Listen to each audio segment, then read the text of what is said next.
Hello and welcome to this review of Codex Chaos Space Marines and the data cards. Look at this, it's practically a cube. There's so many cards. GW have been very kind enough to send these to me free of charge for your reviewing pleasure. And there's a lot to review. So this isn't going to be exactly like one of my usual reviews. And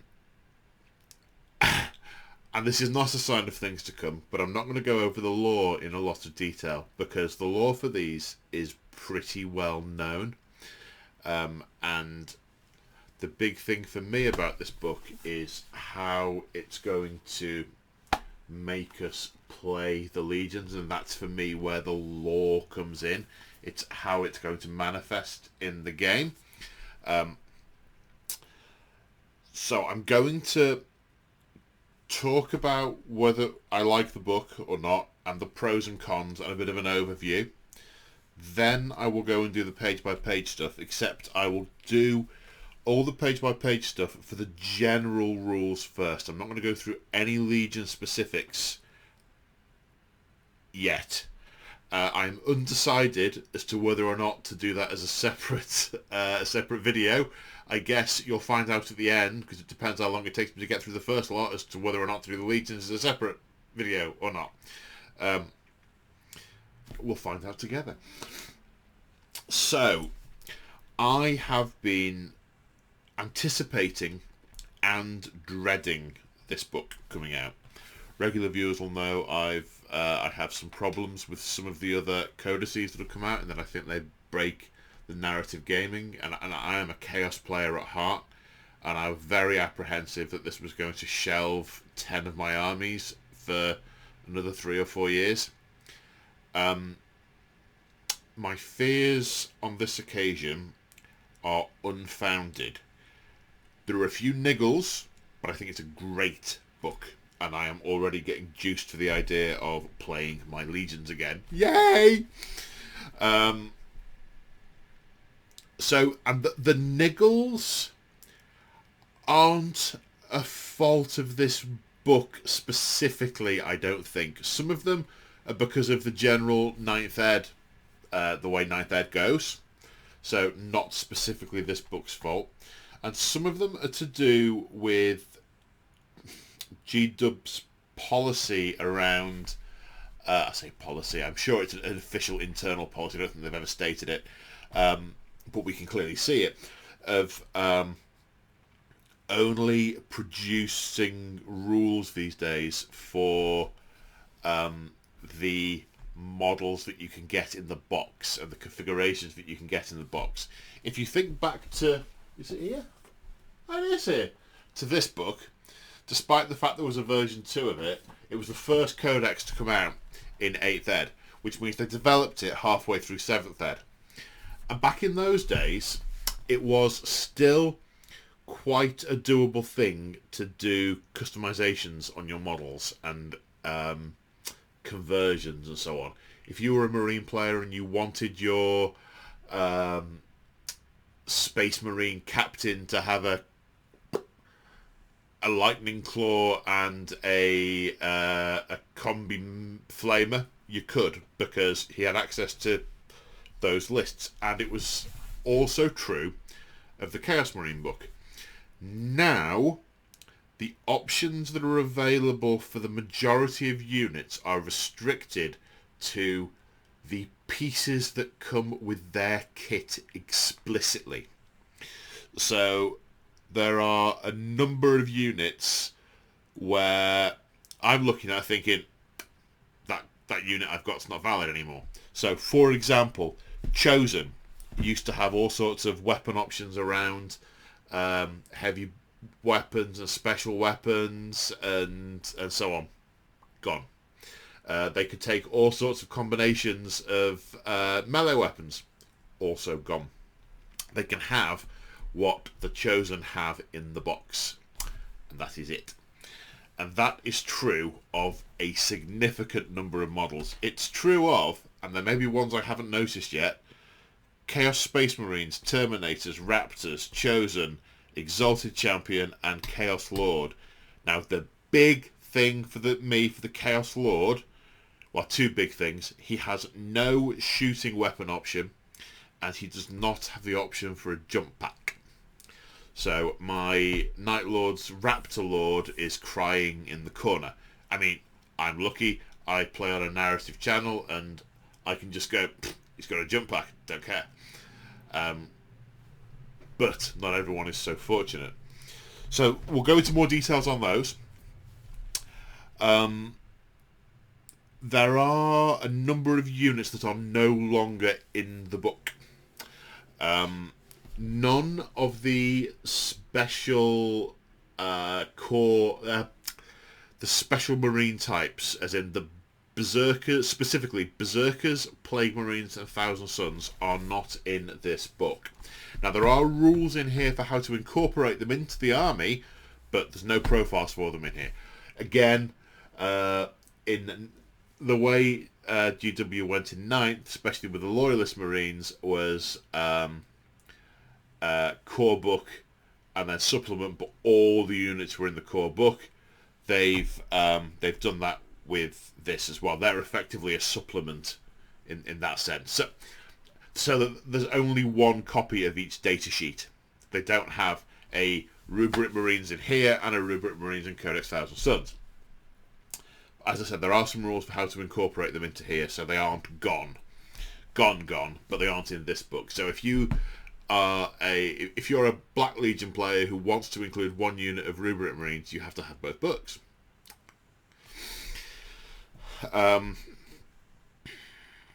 Sorry, for once I've actually got notes on here, because there's so much to this. So they are gone from this book. Other units that are gone, Mutilators are gone. I'm sure someone out there is very unhappy with that. I couldn't stand the things, so it doesn't affect me, but I'm sorry for you if it does. If it affects you. Fallen are gone. Cypher is in here, but Fallen are not. So again, narrative-wise, I'm going to be having to use Cypher with probably some rules from Codex Dark Angels for their company veterans to do my Fallen. I'll have to do some jiggery-pokery with stuff. Greater Possessed are gone. They effectively, those models are just a possessed model now. Also conspicuous by its absence in the book is, I know in the matched play data slate there is a rule that says anything with power armor, and I'm paraphrasing here, gets to reduce the AP reduction. I had thought to see that as a rule in this book, but it's not. So presumably they're just keeping that. That's not a mechanic they want to build into the system. That's just something they have brought in to combat a situation that is occurring right now. I really hope that they're calming down on all the AP stuff. And when I went through the book first time, it didn't make me go crazy with AP this, AP that, and so on. So narrative-wise, it's kind of what you'd expect. There's a bit about the Horus Heresy and the Warp and Traitor Legions and Abaddon, and there's an overview of each legion. So legions in the book, we have got the 5 that we would expect: Black Legion, Night Lords, Alpha Legion, Iron Warriors, our hands, and Word Bearers. We also have Emperor's Children. Those poor fellas don't have their own codex yet. Hopefully they will by the time the next book comes around, because that's clearly the direction they're going. So fingers crossed they will have theirs for next time. It also has 2, one chapter, 1 warband that are in here as legions. I know they're not strictly legions, but they are using the legion mechanic, and they are the Creations of Bile. Yeah, I'm pleased that's got its own thing. I have Fabius Bile. I think I've got 2 of him somewhere. And I know a lot of people do that, so yeah, pleased with that. And the other, does just add another army to the list of things to paint. Red Corsairs. So they are they're the 6 of the original Traitor Legions, Red Corsairs, and Creations of Bile. That's what's in the book. So, without too much further ado, I'm going to nip to the start of the rules and start talking about those. Okay. Get comfy, this might take a while, folks. Okay, so, and I'm going to reiterate specifically the reason I'm focusing on rules is, for me, the way they write the rules for Chaos Legions tell you all about how narrative playing is going to work for them, and that's why it's important to me. Okay, another thing that's gone out of the book, the Gifts of Chaos table. So you can no longer, when one of your characters kills an enemy hero or monster, I've got AOS leak, kills an enemy character or monster, you don't get to spend a command point and roll on the Gifts of Chaos table. It's gone. It's gonity, gone. Champions of Chaos rules, similar to what we see in other codices. You can have a maximum of 1 Chaos Lord or Demon Prince and 1 Dark Commune unit in each Chaos Space Marine detachment in your army. Okay, so you've got to have multiple detachments if you want multiple lords. Somehow, Discord has managed to return itself back on to making noise. And I don't know how to turn it... Oh, damn it. Can I just turn it off? Close all windows. I wonder if that'll do it. So I'm sure you guys can hear that beeping and it's annoying me. So hopefully that's going to stop. Mere mortals. You cannot include more cultists than Traitor Astartes core infantry in a Chaos Space Marine detachment in your army. Cultist characters cannot be your warlord. So, core infantry, which is quite interesting, and I liked this when I went through it. Oh, what's core, what's not? How has that turned itself back on? I'm going to pause. I'm going to turn this off, then I'm going to resume. Right, I hit it with the old Taskmaster end task. It's not Taskmaster, is it? That's a TV series. Maybe it is Task Manager. Yeah, well, I use my old Windows 95 skills. Control-Alt-Delete, click, end task. That's how technological I am. I work in IT. One thing I didn't mention that makes me happy as Larry. And I used to know a Larry, and he was an incredibly happy chap. Marks of Chaos are back. I know they never went anywhere, but they now do stuff. Thank you, Korn, / Nurgle, the other one. So core. I was going to tell you what's core.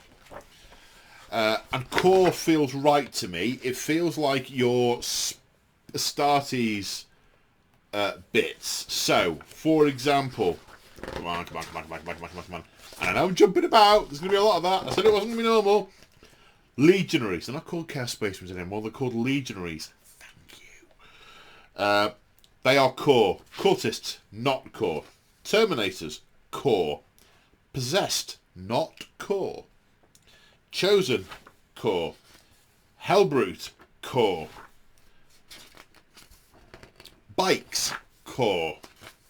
Raptors, core. Havocs, core.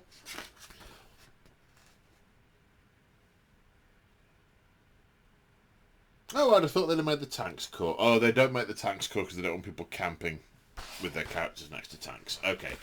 But it's, by and large, it's your legionary forces. Anything that's got a bit weird, or let a demon in to share the, to share the rent.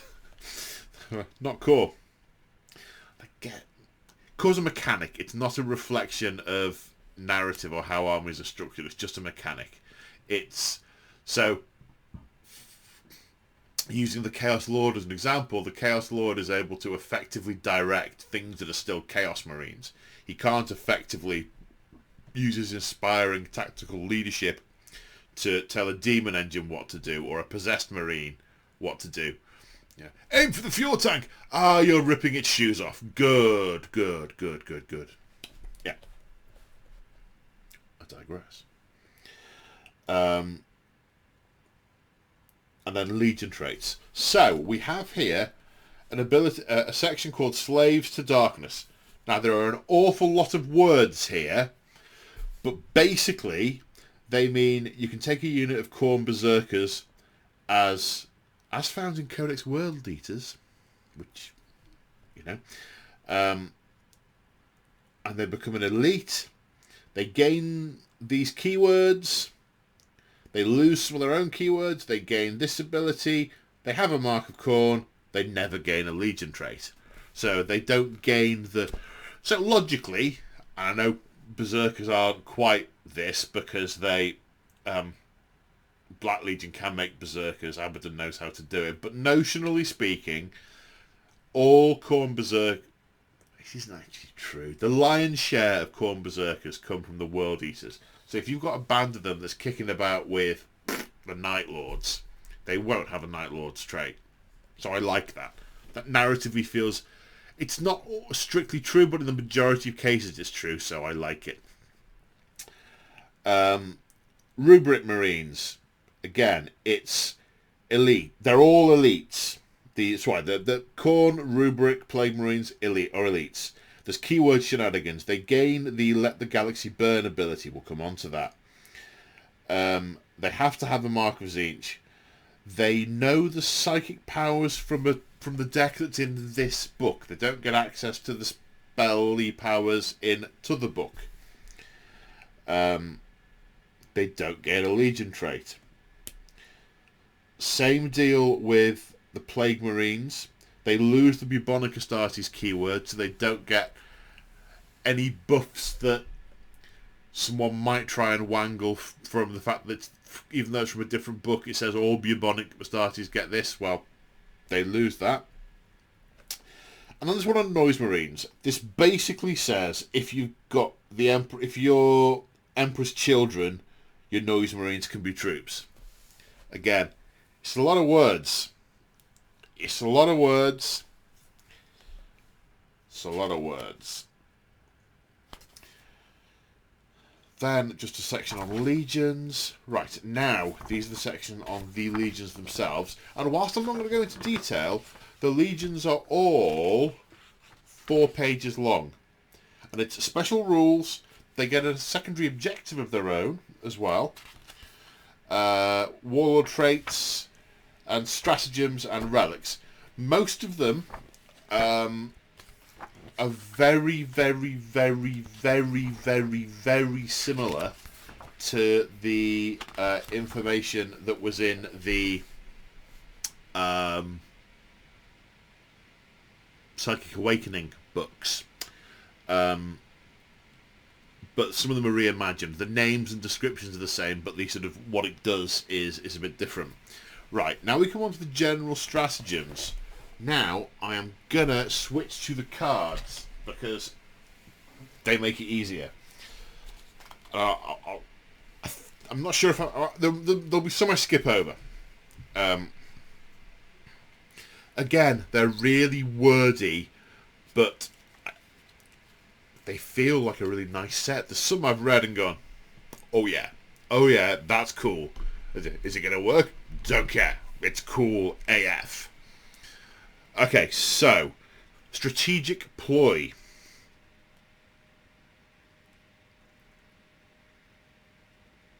This is one with a lot of words.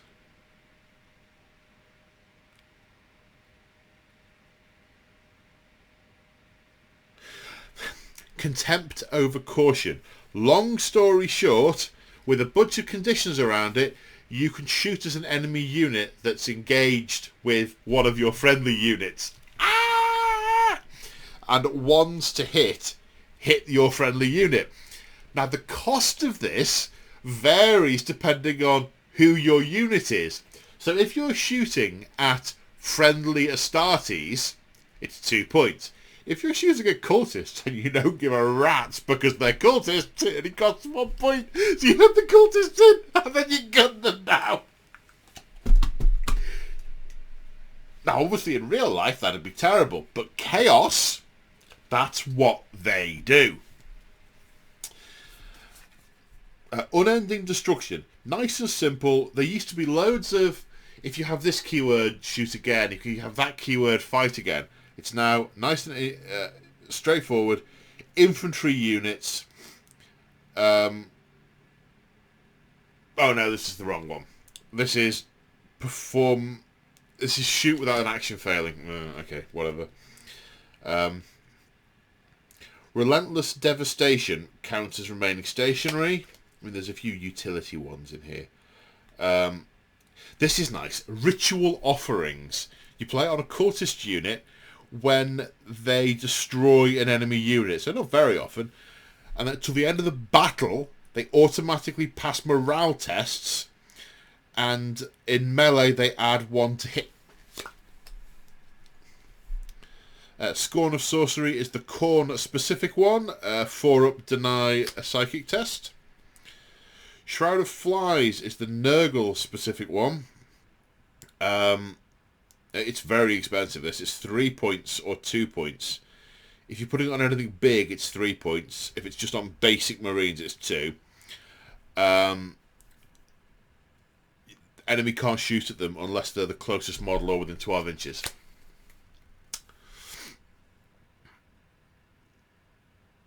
Terrifying Phenomena. Using the morale phase, select an enemy unit within 12 inches of a Traitoris Astarte. Traitoris? Why Traitoris? It's just difficult to pronounce. Traitoris Astartes. A Chaos Undivided unit. Doesn't say infantry. To the end of the phase, your opponent cannot use Insane Bravery. Cannot use any rule that would allow them to reroll a morale test. Like, presumably, and they shall know no fear. Which I think is what that still does. I lose track. And there's something about actions. 1 command point. But it's nice that it's something for the undivided ones that the others won't have access to. Tide of Traitors. This used to be recycle a unit. Now it's put D3+3 back into it. Excessive Cruelty. This is the Slanesh one. When someone falls back, you can consolidate up to 3 inches. Or shoot at them at the point they fall back. You can either keep engaging with them with the 3-inch thing, or you can shoot at them. Oh, like I said, there's some great stuff in here. Vicious Descent is a jump pack unit, so basically Raptors or Warp Talons.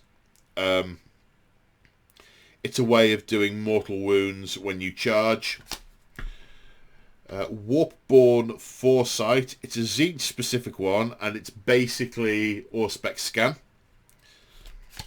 So you can shoot at a unit that's arrived by reinforcements if it's within 12 inches of you. And then Winds of the Warp. This is Biker or Jump Pack specifically. If you advance in your previous movement phase, you can play this on them when they get targeted for a shooting attack and get -1 to hit. Okay. Right.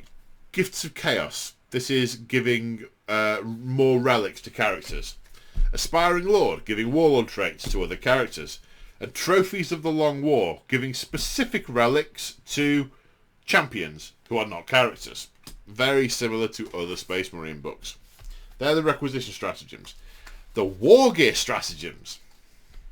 Demon Shells. So Demon Shell used to be one shot, do mortal wounds to your opponent.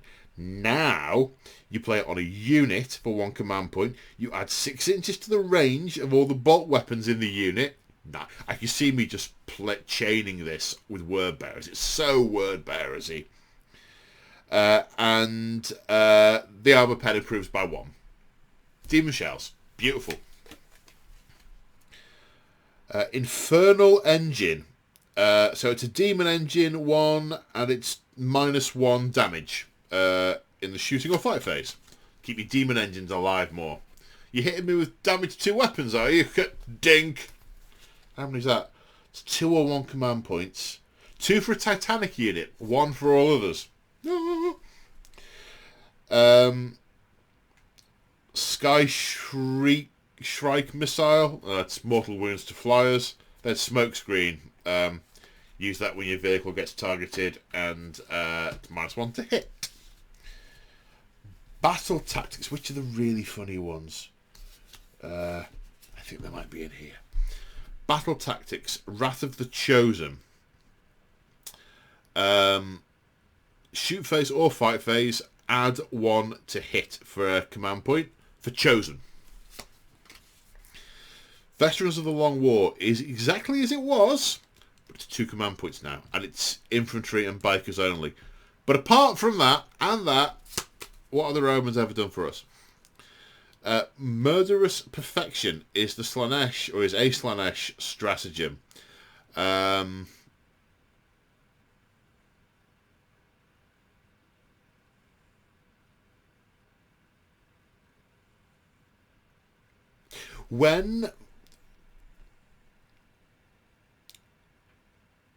So you play this when your unit is selected to shoot or fight, so it's either phase. During that phase, you may change the result of 1 hit roll, 1 wound roll, or 1 damage roll to a 6.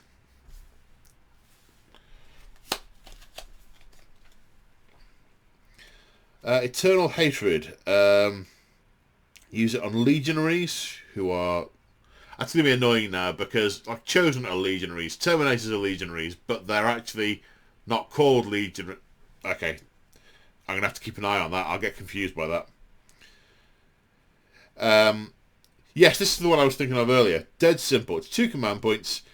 If it's either shoot again or fight again. Nice. Grandfather's Blessings. Wound rolls of 1 to 3 don't wound. Fury of Corn. In melee and a modified... Corn only. A modified hit roll of 6 automatically wounds. Demon Forge is not what it used to be. Well, maybe that's because there were only 2 that were really used in the previous Codex, and both of those have changed to encourage us to do other things. 1 command point unless it's a Titanic unit, in which case it's 2. +1 weapon skill and +1 ballistic skill, rather than rerolls. Death to the False Emperor. Reroll to hit in melee against, well, enemy Astartes or Santic Astartes. Oh, that's interesting. It's not anything with the Imperium keywords. You don't get it against nuns. You don't get it against guard. Or knights. Or Custodes. That was my Custodes mine.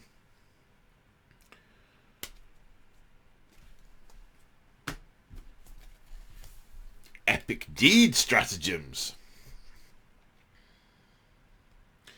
Blasphemous Machines.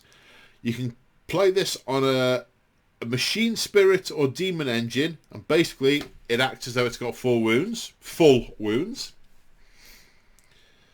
Prayers is the standard auto passer prayer. Fire Frenzy. I remember liking this when I read it.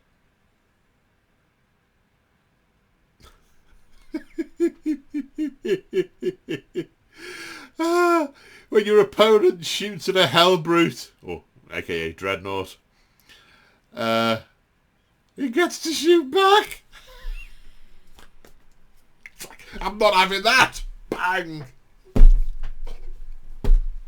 So much. It just feels richly chaotic. They've really done a nice... I kind of... One thing I partly anticipated was a lot of these things just being the standard Marine ones with just a "but for chaos" written on the end of it. But no, there's some really nice stuff. I really like it. The Great Sorcerer. Each Psyker casts another psychic power. Okay, so they are the stratagems. Now, your basic stratagems, not that many. As well, that's probably what, 30? Which compared to others that we've seen recently, it's not that many. And it feels like there aren't many that feel like they kind of do the same or similar thing. I know when I'm playing my Tau and I look at things that Fire Warriors can do, there's like, and do this for 6s to wound, do extra things, or this for a 6 to hit is an extra that. And it's like, these all feel really kind of samey. They're slightly different, but they achieve the same sort of thing. What do I do with them? I don't get that feeling at all from this. They all feel pretty distinct in some way, shape, or form. So that is stratagems.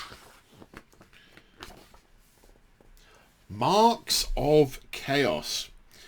So you basically pick an undivided unit and upgrade it.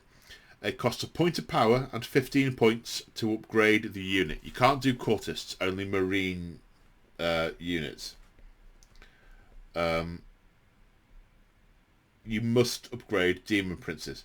Interesting that you must upgrade a demon prince, but you don't have to upgrade possessed. I still think you should have to. I think they should. Yeah, I don't know. Nothing stops you from doing that.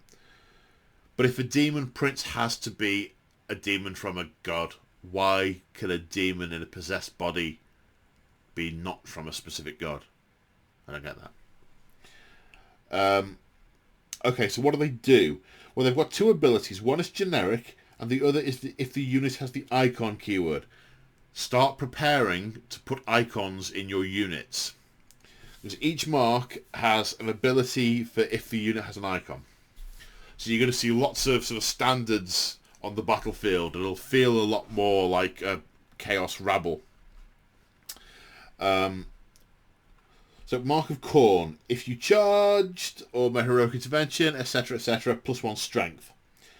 Your icon improves the armor pen of your melee by 1. But only for Corn units. Mark of Zinch. Once per turn, the first time a saving throw is failed for the unit, the damage characteristic is changed to 0.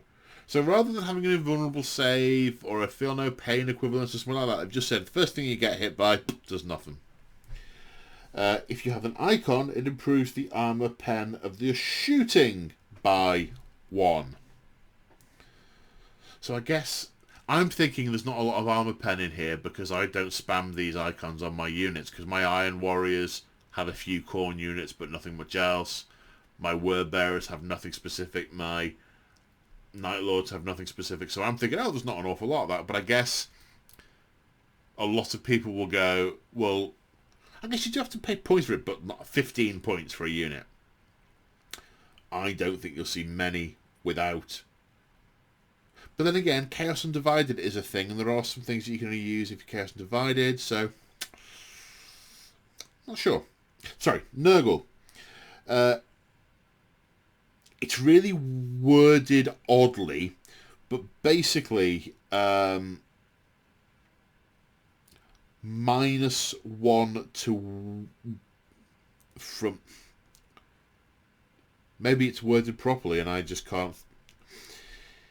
If the strength of an attack is either equal to the toughness or greater than the toughness, it's -1 to the wound roll. And the reason they've worded it like that is obviously so if they're already need a 5 to wound you because you're below the toughness, then it doesn't make it a 6 to wound. Which, yeah, it should. That's match play stuff, but I can see why. It would really skew things. You'd want the Mark of Nurgle to be a buttload more expensive than just 15 points. To be honest, 15 points seems cheap for all these. Mark of Slanesh. If you start the fight phase in engagement range with enemy units, you fight first that phase. If you have the icon, +1 to hit in melee. Marks of Chaos are back, and it makes me happy. Okay, relics. I am not going to go through the relics. Most of these are demon relics. Demon weapons have a generic rule now. They used to do mortal wounds to you. I mean, they still do mortal wounds to you, but it's not on the roll of a 1. You bet just some of the older players will remember leadership tests. It's take a leadership test. If you pass, you're fine. If you fail, take D3 mortal wounds, and you can't fight with this weapon this turn. So, leadership test, roll 2d6, get equal to or less than the bearer's leadership.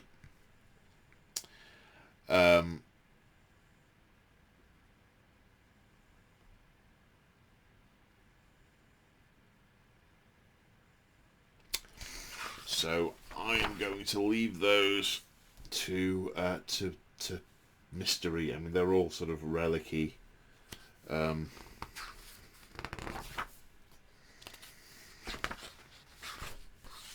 Okay, psychic powers. So Dark Hereticus discipline.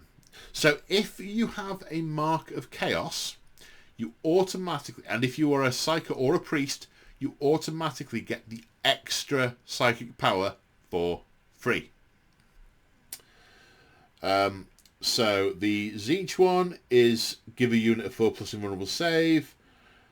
The Putrid Miasma, the Nurgle one, is -1 to hit. And Delightful Agonies, the Slanesh one, is a 5-up shrug. They're pretty similar to how they were, I think.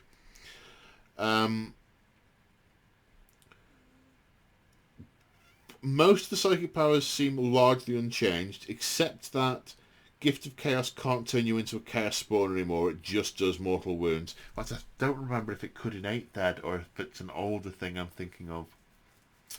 Warp Time has changed. It makes a unit do a move and is no longer eligible to charge. The Malefic Discipline. If you have a Mark of Chaos, you get the Dark Hereticus freebie. So they're free irrespective of which deck you're drawing from. It still seems to just be the Master of Possession that can draw from Malefic, which seems odd that Demon Princes can't, personally, I think. But,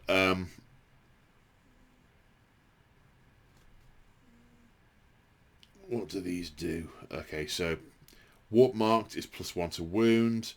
This one, regain D3 wounds. Cursed Earth. Your invulnerable save is 4+, just rather than saying +1. And can do mortal wounds on the charge.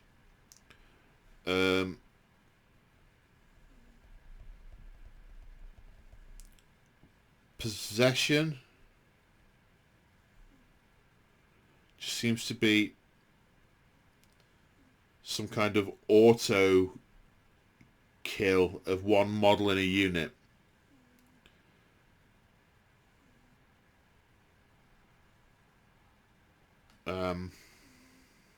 Roll a d6 and I want the result if the psychic test was an unmodified 10+. If the result's greater than the unit's toughness characteristic, one model in the unit selected by your opponent is destroyed. Then if that unit has not been destroyed, the unit suffers D3 mortal wounds.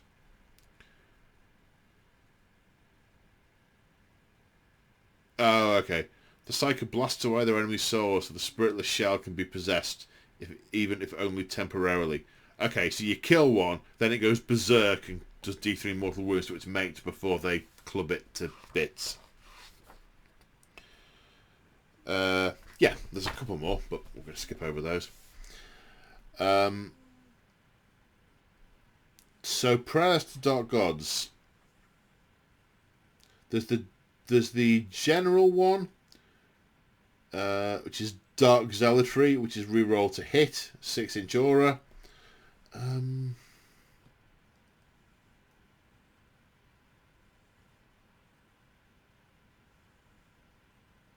Well, that's interesting. So there's a bit of blurb here I hadn't read previously.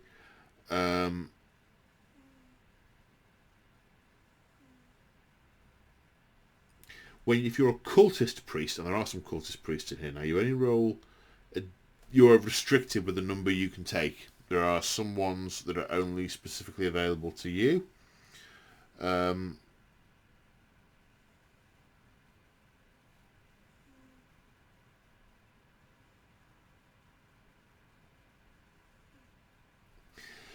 If the priest has a mark of chaos, they will know one additional prayer from those shown below. So Khorne has the Khorne one, etc. Does everyone have Dark Zealotry?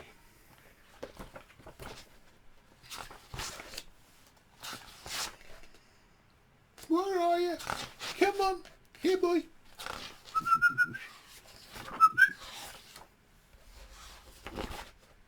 Oh, come on. Right, the Dark Apostles always know Dark Zealotry. Okay. And the Cult Demiurge knows Dark Zealotry as well. Okay, so everyone knows Dark Zealotry. Wrathful Entreaty is the Khorne one. Each time the model of that unit makes an attack, it is considered to be engaged in wanton destruction, wanton massacre, and wanton slaughter. We'll get to those in a bit. It's basically chapter tactics.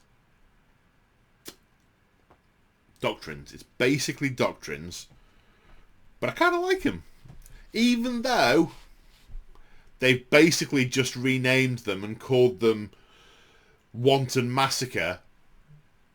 That's done enough. It's done enough. Okay, the Tzeentch one is a shrug. The Nurgle one is +1 toughness. The Slaanesh one is advance and charge. Then these names all look very similar. Warp-sighted plea. Make a ranged attack, reroll ones, and get no cover.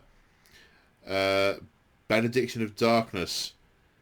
Unit is treated as having light cover. I think it used to be -1 to hit, but now it's light cover. So similar sort of thing.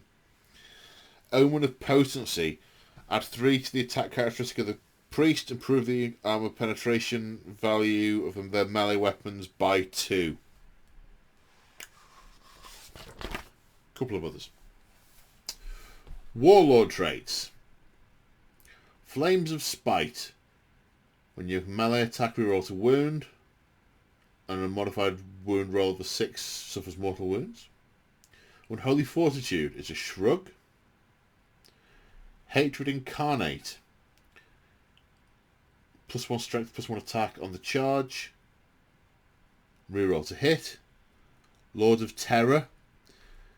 Whilst within 6 inches of this warlord, each time a morale test is taken, roll an additional dice and discard the lowest result. If the unit fails a morale test until the end of the phase, it's considered to be below half strength for the purposes of combat attrition. That's interesting. That'll combine very nicely with the Night Lord stuff, which will follow. What is quite interesting, it's got the usual thing down here, what warlord trait all the named characters have. Abaddon the Despoiler has 3. 3! And they are called Eternal Vendetta, Paragon of Hatred, and Merciless Overseer. So Eternal Vendetta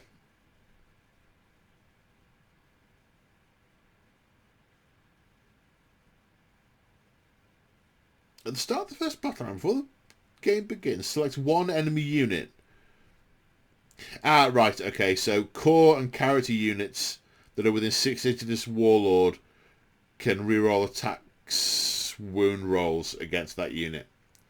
So if you pick, I don't know, that chapter master, then your warlord and anyone within 6 inches of your warlord get to reroll to wound against them. So Abaddon gets that. Yeah, and the other 2 are both Black Legion specific. Then we're on to chapter approved stuff and Crusade rules, which we skip. Right. Now.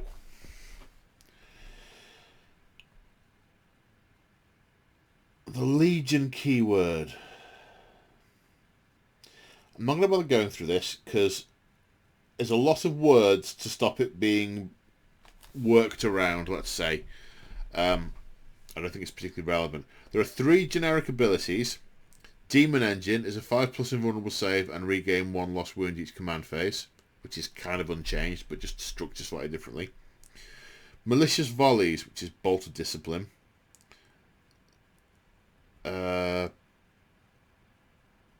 If you remain stationary, or if you're a bike or a Terminator, you get to shoot at full range twice. And Warp Strike is Deep Strike.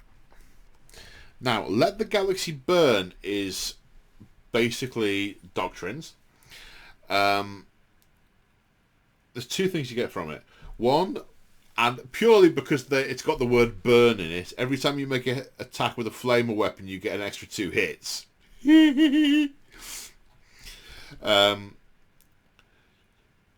During the first battle round, the warband is engaged in wanton destruction.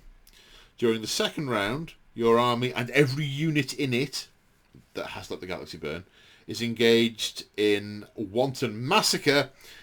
And from the third and subsequent rounds, they are engaged in wanton slaughter. Now, they're not quite the same as doctrines. They are subtly different.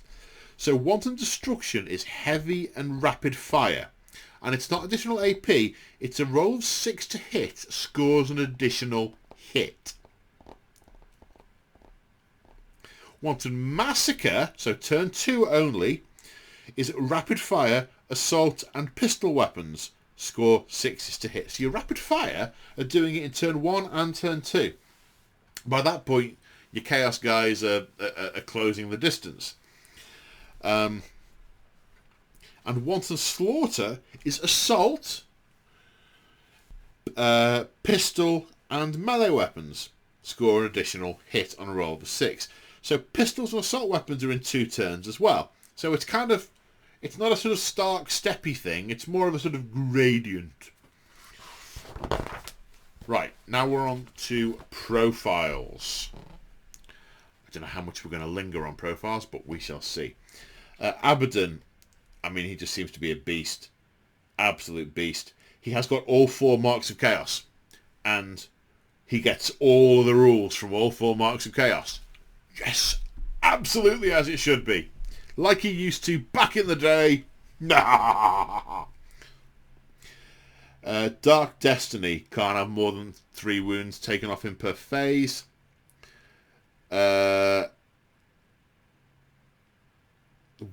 Warmaster, he can be the...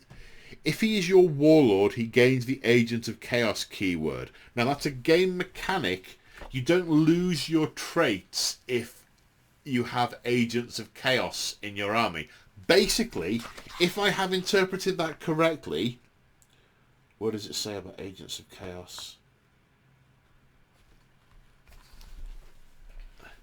Let me just double check this. I don't want to give you a bum steer.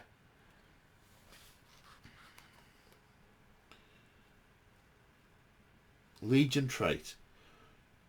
All traitor Astartes units, excluding cultists and Agents of Chaos units, and units described in the Slaves to Darkness rule, which are your Khorne Berserkers, etc., gain a Legion trait.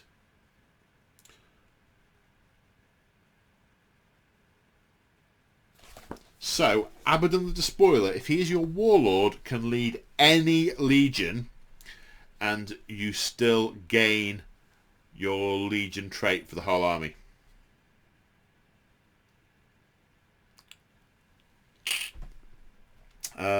Lord of the Legions. He's got a re-roll mechanic. Basically, Black Legion get more out of it, but most Chaos get something out of it. Demon Prince. Anything notable? 6 attacks. Must be a demon of a certain type. Oh, that's interesting. Demonic. He has a 4+ invulnerable save against ranged attacks and a 5+ invulnerable save against melee attacks.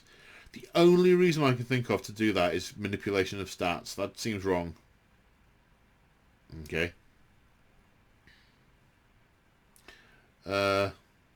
His Hellforged Sword and the Demonic Axe, they both do 3 damage now.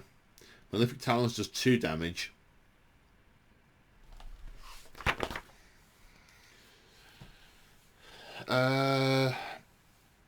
Cypher Master of Possession. Chaos Lord. So the only Chaos Lord model they look like they're wanting to sell is the one that came from Blackstone Fortress. The power armor one with a thunder hammer. And as such, your Chaos Lord can be equipped with the plasma pistol and thunder hammer.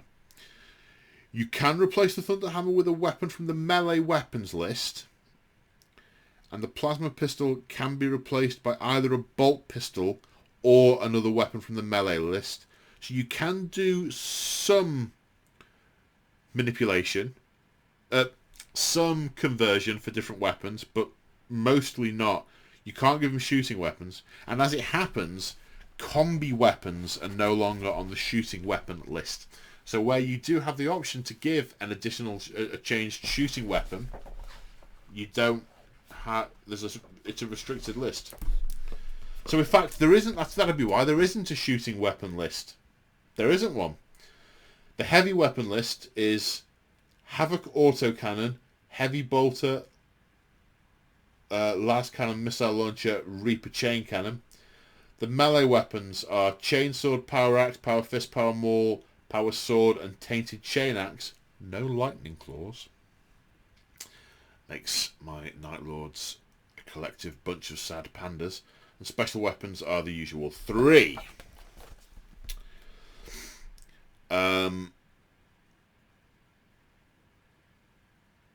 He also cannot be equipped with a jump back.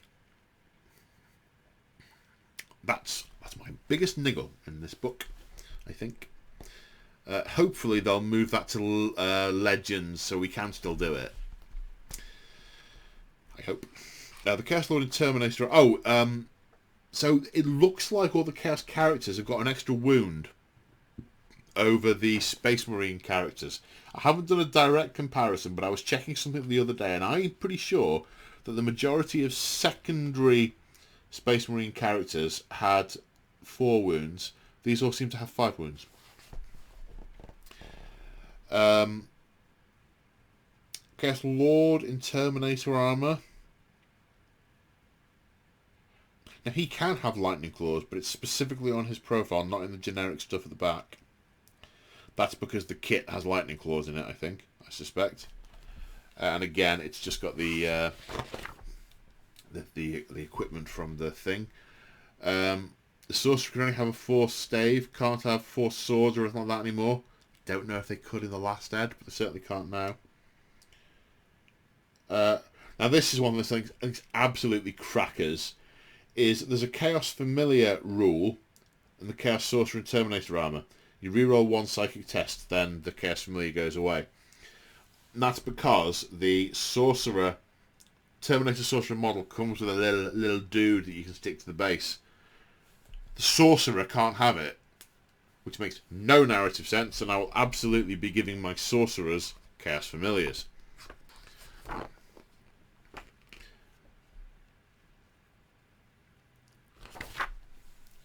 Lord Discordant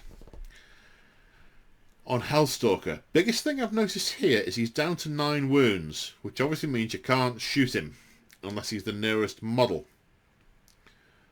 or unless he's too far away from other units. But if he's following behind demon engines, you can't shoot him.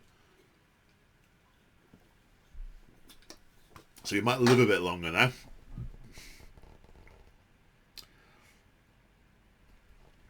The Warpsmith appears to be, as per the datasheet on the box he came out in a little while ago, except, and I probably didn't pick up on it in that review, or maybe I did and I've forgotten I'd already noticed it, he used to have the ability to sort of inject scrap code into an enemy machine to do mortal wounds to it.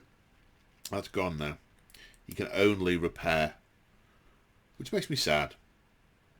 That was a nice little thing he used to be able to do that just made him a little bit more chaosy.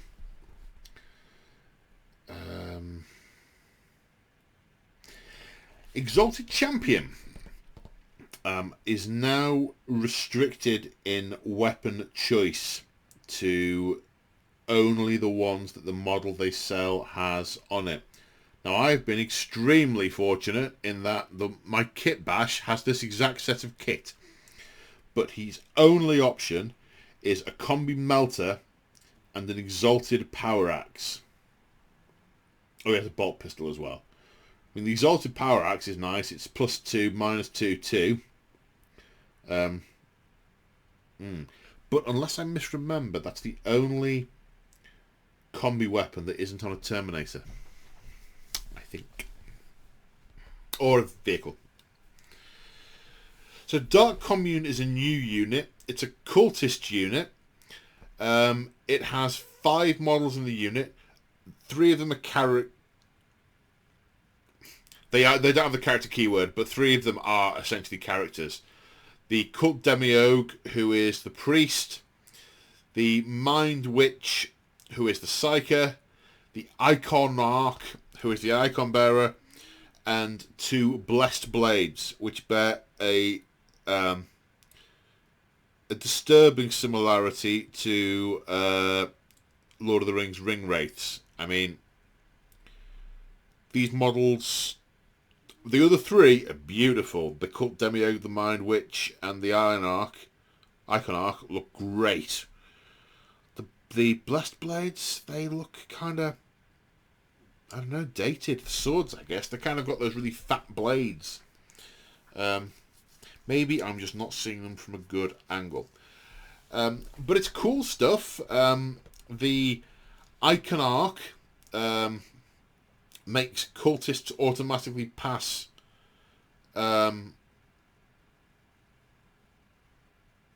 this unit automatically passes tests. Cultists within 6 inches add 2 to their leadership. And reroll hit rolls of 1 when they attack. It's nice. The Demiurge is a priest, and he knows 2 prayers, and he encants them on a 3+, so same casting value as the big one, the Space Marine one. There's a smaller list to choose from, but, you know, that's good.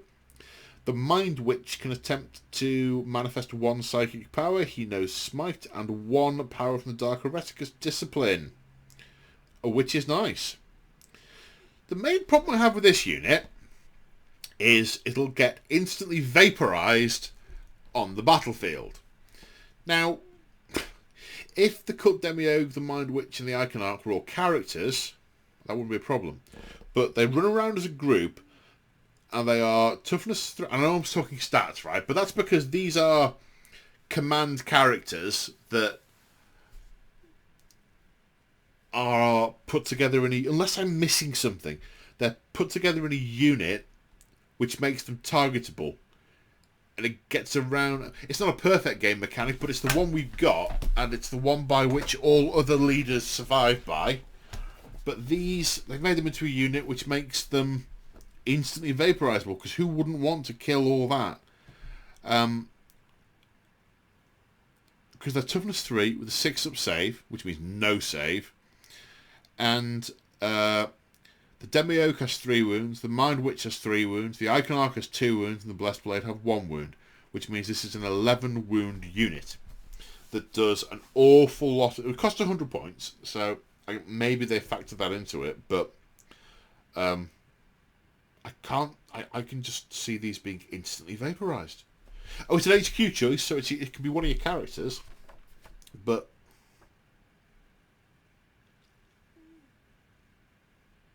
okay, so the Cult Demiurge does have the character keyword. So if the rest of the unit died, the Cult Demiurge would then be a cat, because every model in the unit would be a character and be able to shoot it. This just feels a little bit hinky. It doesn't feel like it's been not sure about that. Legionaries. Okay, so gonna get it out there. They've reduced the unit size. So all of the units in this book that used to be able to go to 20 or 15 for some odd reason can now only go to 10. They've chapterized the unit sizes, which makes me sad, but I'll live with it. Well, I have to. I can see why they've done it. I don't think they needed to, though. I mean, that's what works really well in AOS. You can just have multiples of the same unit. I don't know why they couldn't have said you can have up to 20 legionaries, because the way they've written the you can take this piece of kit, it's 1 per every 5 models in the unit. So that would have absolutely worked going up to 20.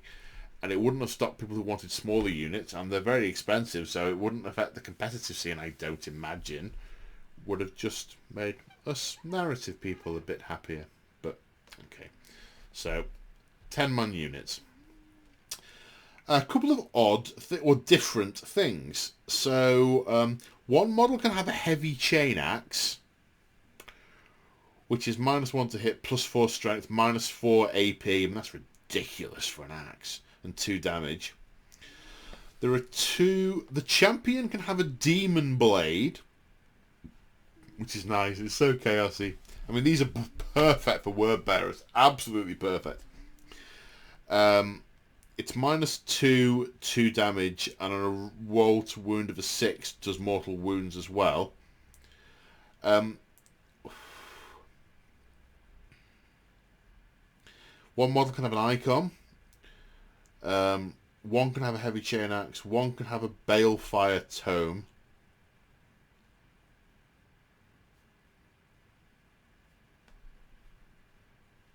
And then for every 5 models in the unit, 1 legionary can have a plasma pistol or a special weapon, or a weapon from the heavy weapons list.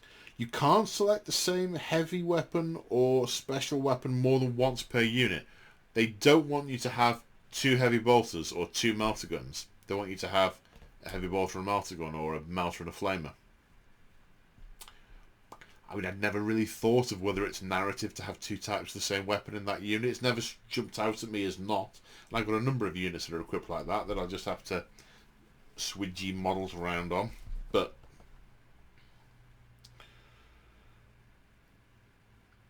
yeah.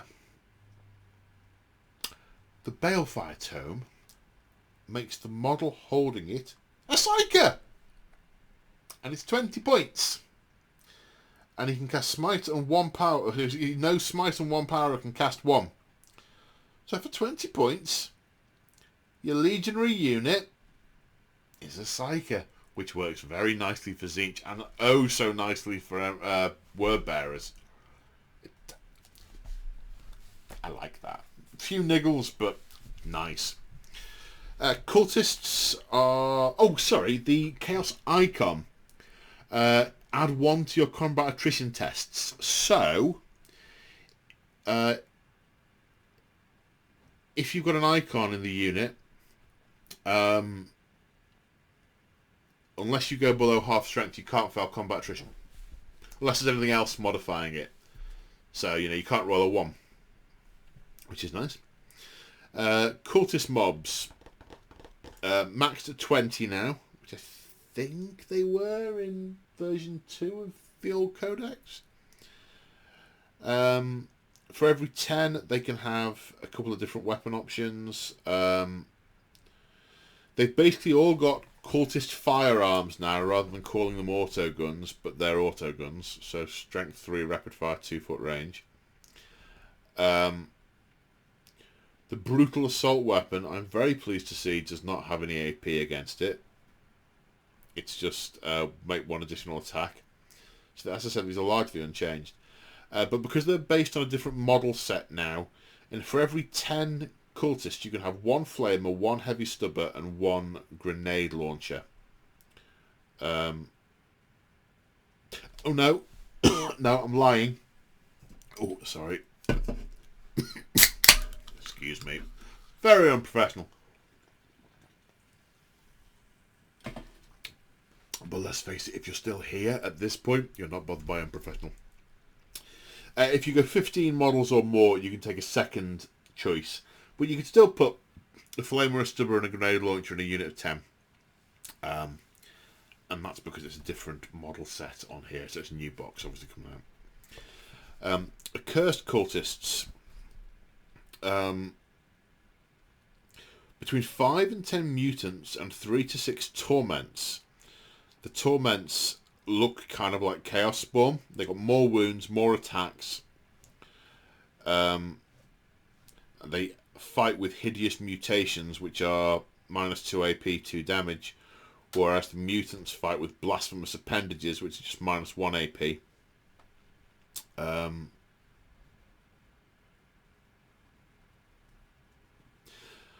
Accursed Horde is one of their abilities. To start the command phase, you can put models back into the unit.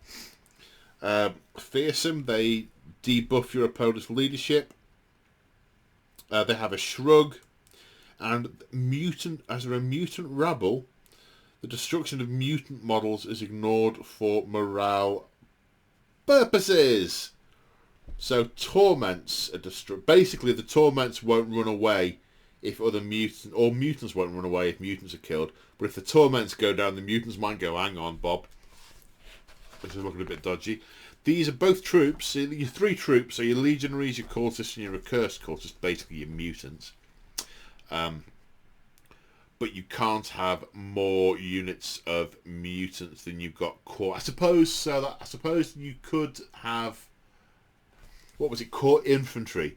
So you could, I suppose, go cultist, cultist, cultist, and then Terminators, Chosen, and Raptors. I'm pretty sure it was core infantry. Let's check that. That is worth checking out. But not on that page. Because it isn't on that page. If you try and find it on that page, you'll be here a long time, a while. A cross between a long time and a while is a long time, apparently, in my brain. Yeah, core infantry units. So, Terminators, Raptors, Havocs, I think, Chosen. So you could go quite elite heavy and have your cultist mobs as your mobs. Yeah. Terminator Squad.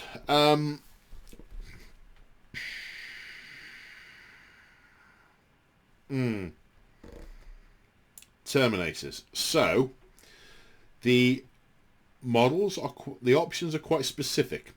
One model can have a combi plasma. Up to 2 models can have a combi flamer. Up to 2 models can have a combi melter. It's based on the number of things that you get in the box.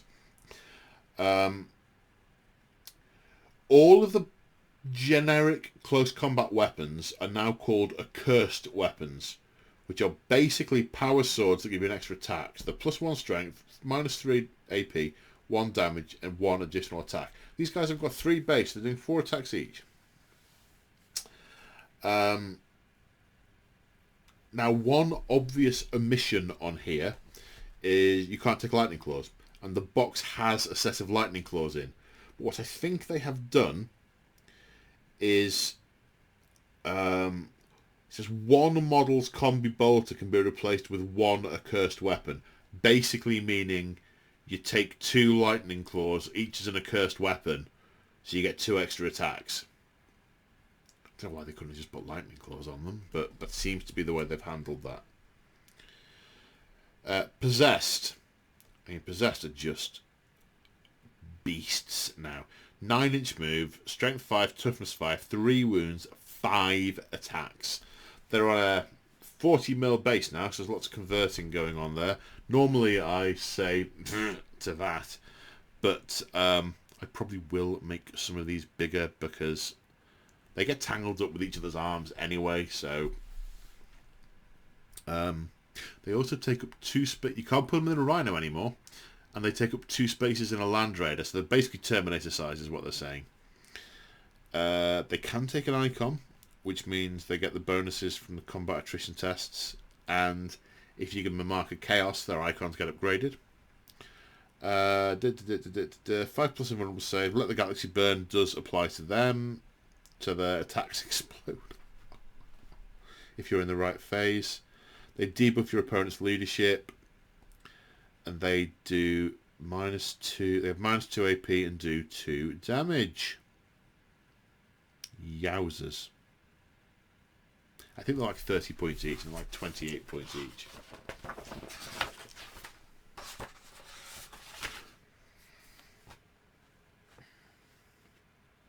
Yeah, 28 points each.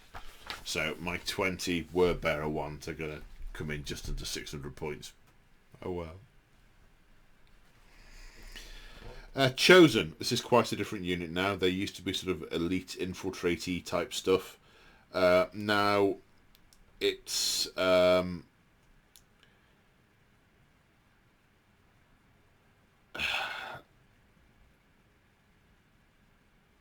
on, brain. They have 3 wounds. I hadn't noticed that. They have 3 wounds each. That is nice. They have 3 wounds each. Terminators have 3 wounds each. Legionaries have 2. They have bolters, accursed weapons, so same as the Terminators. For every 5 models in the unit, up to 2 can take a plasma pistol. Up to 2 can take a combi weapon. So I am inferring, and I may be wrong, tell me if I'm wrong in the comments, that the box that these come in has combi weapon options. And up to 1 model's bolt gun can be placed with an accursed weapon. So one of the models obviously has 2 weapons, I think. Maximum size of 10.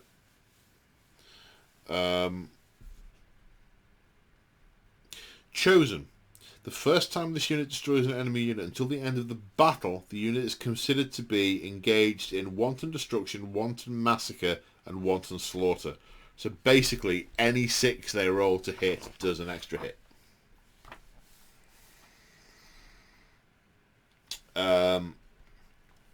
Hellbrute.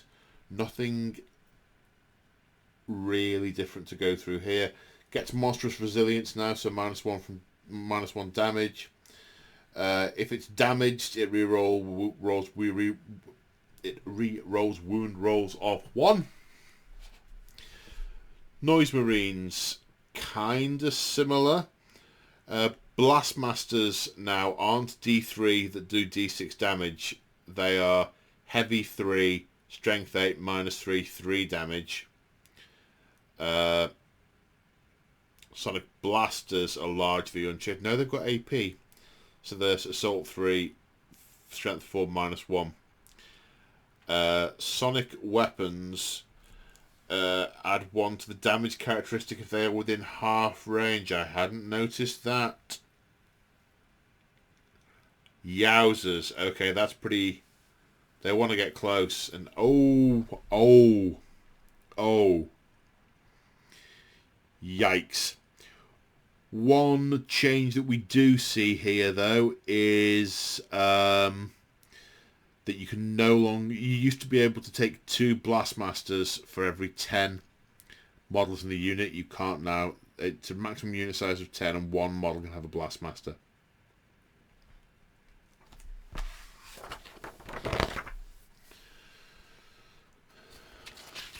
Chaos Spawn.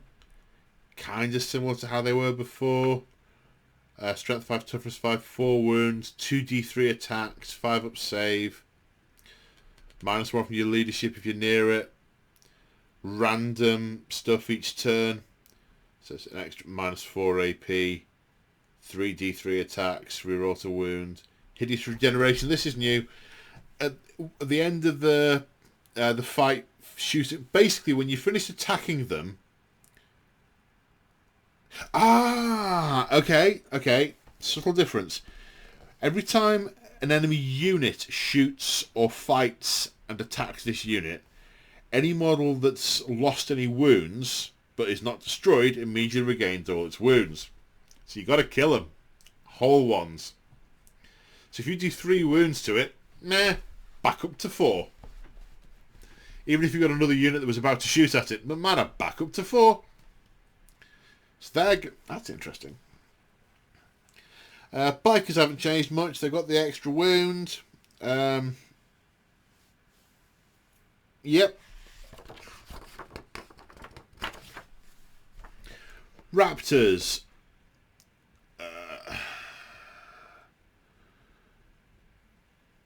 They're restricted to 10 now, which one would expect.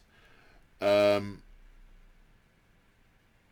can still take plasma pistols and special weapons. The Raptor Champion can't just generically take a melee weapon anymore. It has to be a power sword or a power fist.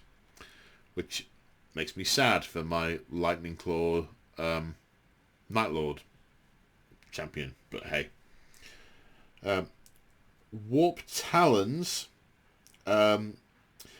Warp Flame now does something different. If your opponent wants to fall back, they have to win a roll-off, otherwise they can't fall back unless it's a monster or a vehicle. Warp Claws aren't Lightning Claws anymore, they're now Warp Claws. They are Strength User, -2 AP, 1 damage, reroll to wound. But the Warp Talons have 5 attacks each. 50 attacks from a unit of 10. Havoc's pretty similar, apart from the extra wound. They still don't suffer any penalty for moving fire having weapons. Oh, a Havoc autocannon is better now.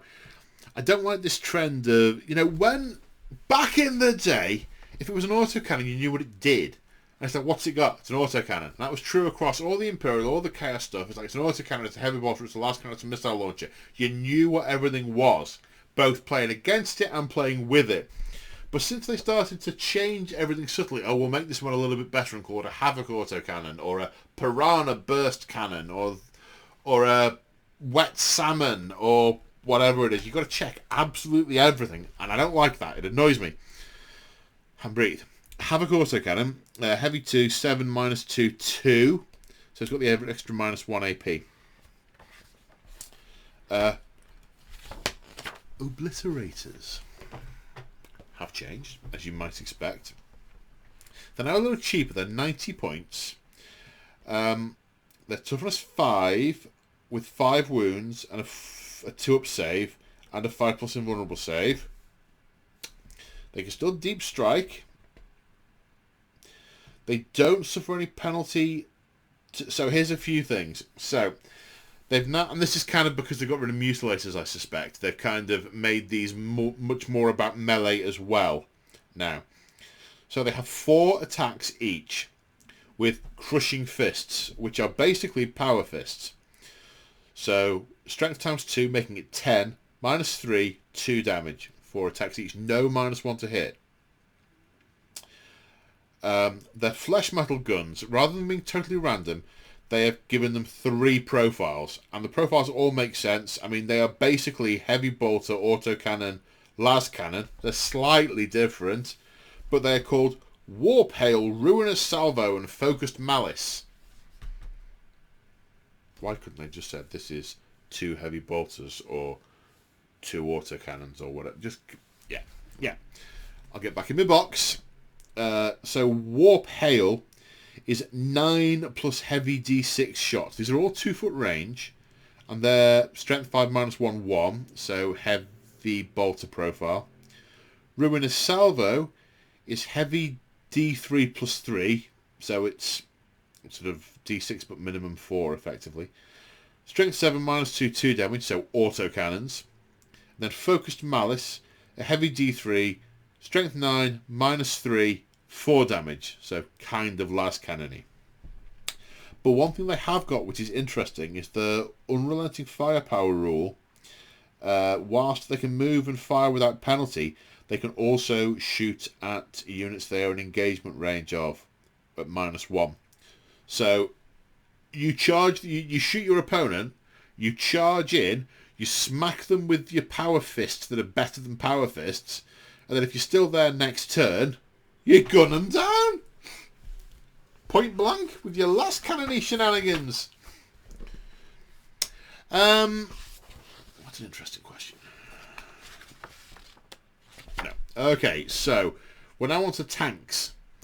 A couple of notable changes. Land Raider is now toughness 9. Harder to kill.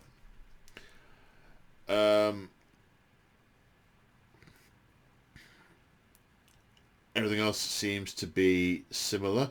Except, oh, they have got Soul Shatter las cannons, which do an extra 2 damage, d6 plus 2. I hadn't noticed that before. Do other people have Soul Shatter las cannons? No. Predators have regular las cannons. Okay, so Land Raiders have got more shoots now. Still takes 10 models. Can't transport. You used to be able to transport jump pack models and Cult of Destruction models, but at a greater cost. Done away with that now. 10 models, and a Terminator or a Possessed takes up space 2.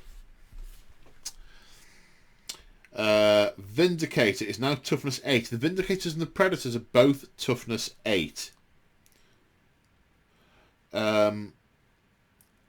The Demolisher Cannon is now heavy 3 plus D3. It seems the same apart from that, but you're going to get at least 4 shots with it. And the Vindicator Siege Shield, which is in the Space Marine one, is applicable, so you get +1 to your armor save. Can't see anything different on the Predators. Okay.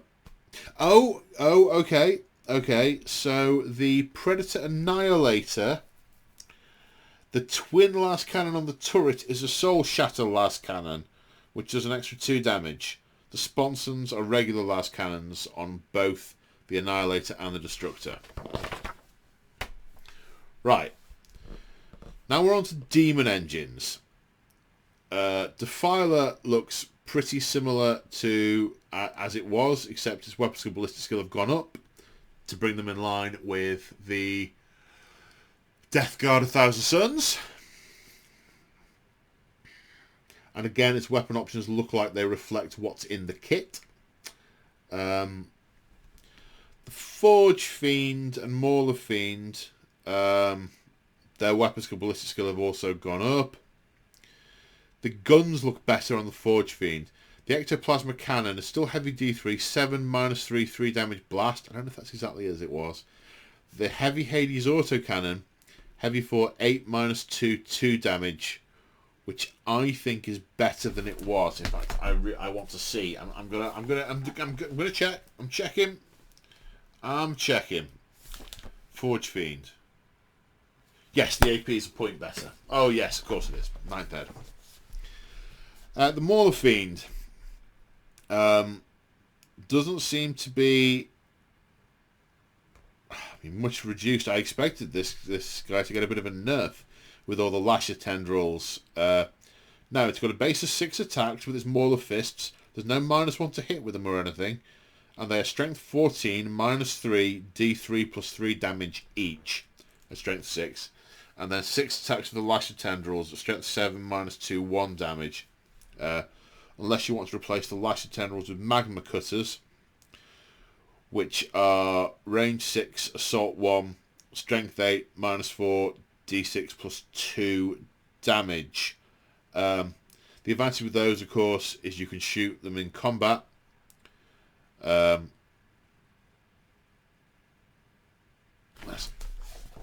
Lasher tendrils gone up in price? That would then be consistent with my brain going, hang on, what? Mauler. The Lasher tendrils are 10 points. The Magma Cutters are free. But the Mauler Fiend are 140 points. Mauler Fiend, Siege Crawler. Ignore any and all modifiers to charge. Ooh, yowzers! Rhino seems to be unchanged. Can't transport Possessed anymore. Is a significant change. And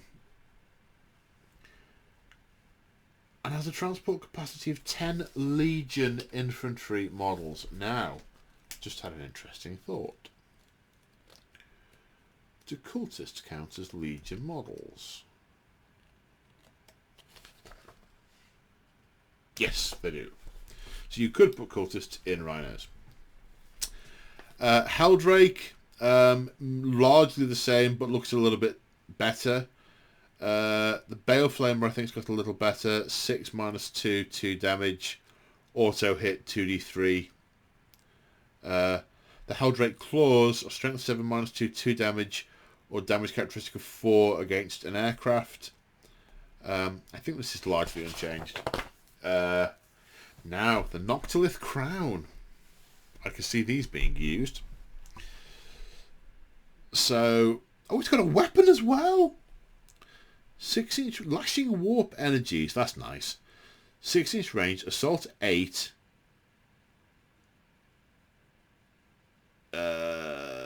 Strength 8 minus strength user, so it does degrade.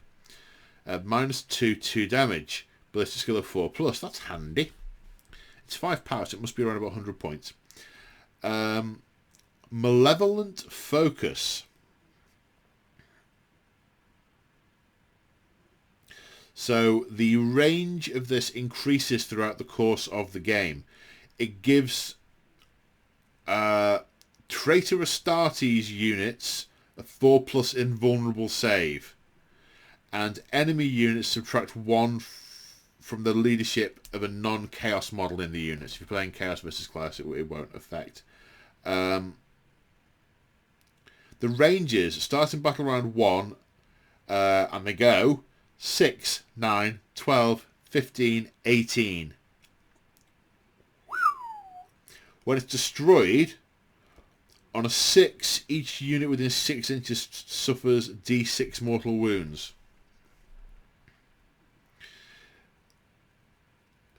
So, Loathsome Insights is an action that you can take if you are within 9 inches of it. Long story short, you can do it with a priest or with a psyker, and potentially gain a command point and a new psychic power / spell that you keep for the rest of the battle. Noctilith Crowns. Yeah. Worth having. How much are they? 5 power. It must be 100 points. Fortification. Noctilith Crown. 100 points. So that, ladies and gentlemen, is all the generic stuff. Oh, an hour and a half in. Whew, right, let's push through. Let's push through. Right, back to the Legion stuff. Maybe pause, go get a cup of tea or something. I should maybe do something similar as well. I'm not going to go through everything on the Legions, so... cheers.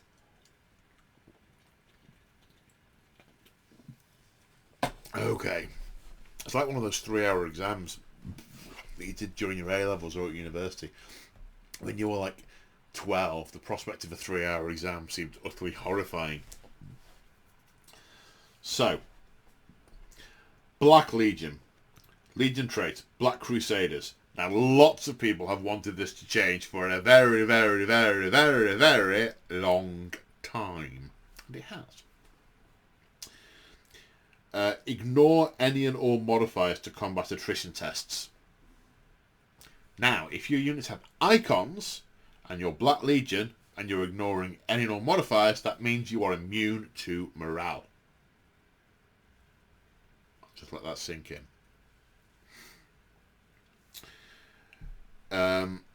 Every time a model with this trait makes an attack, add 1 to that attack's hit roll if the enemy unit was the closest eligible unit when selected to shoot, or if it's a melee attack and the attacking model's unit made a charge this turn. Stupid words. If you're shooting at the nearest model, +1 to hit. If you charged, +1 to hit. Like Warlord traits, we have things like Veteran Raider can shoot and declare a charge and fall back if you're within 6 inches of your Warlord. Indomitable, half damage rounded up. Merciless Overseer, pick a friendly unit within 6 inches.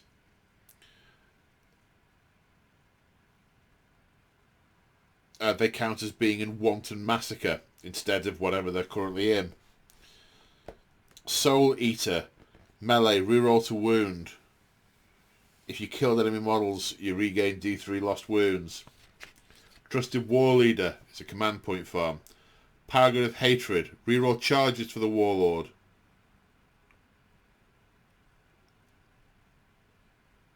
Add and +1 attack, unless you're attacking Imperium units, in which case it's +D3.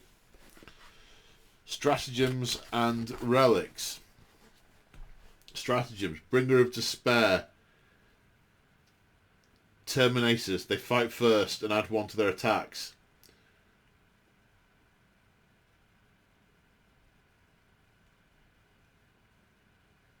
Tip of the Spear. Start the charge phase. If you select a Demonkin core or character unit that is closest to an enemy unit, you can reroll charges. And if they're on an objective, you improve your armor pen.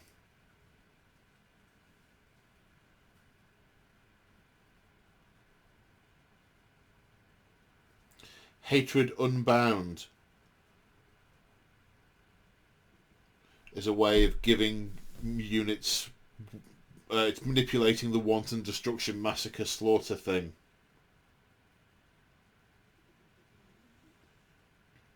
Lord of the Azekaron, one of Abaddon's chosen generals.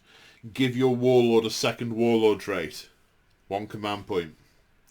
Confluence of Traitors.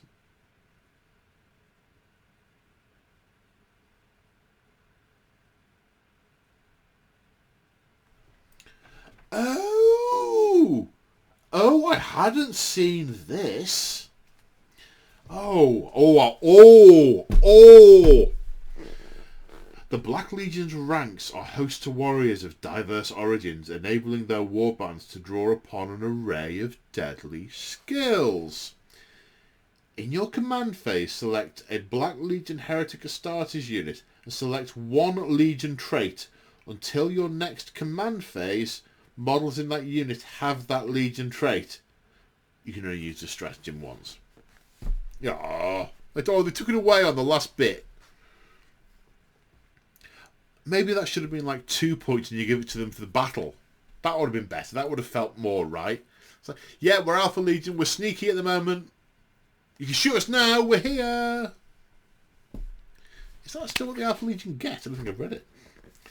Unrelenting Onslaught. Ignore movement modifiers. And eligible to shoot, declare a charge even if you fell back. Vengeful Skies. Oh, it's a lance bombardment thingy.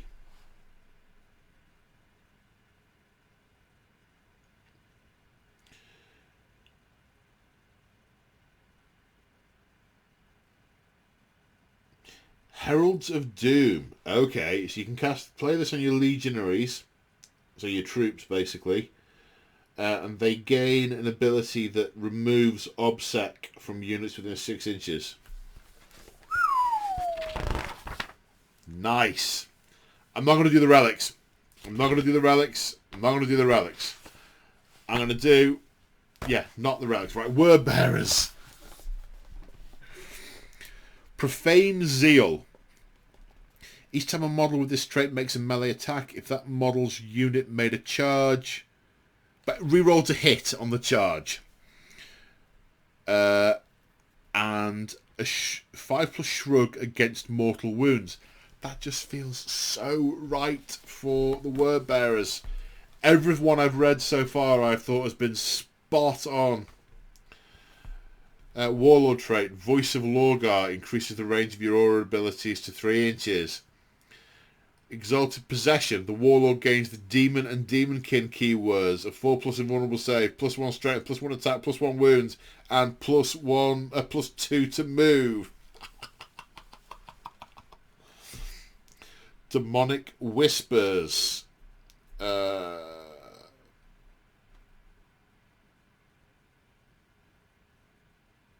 Every time the Warlord chants a prayer or does a psychic action or psychic power. Roll a dice. If the number is greater than the current battle round, you gain a command point. That's nice. That's not a guaranteed farm, but that's cool.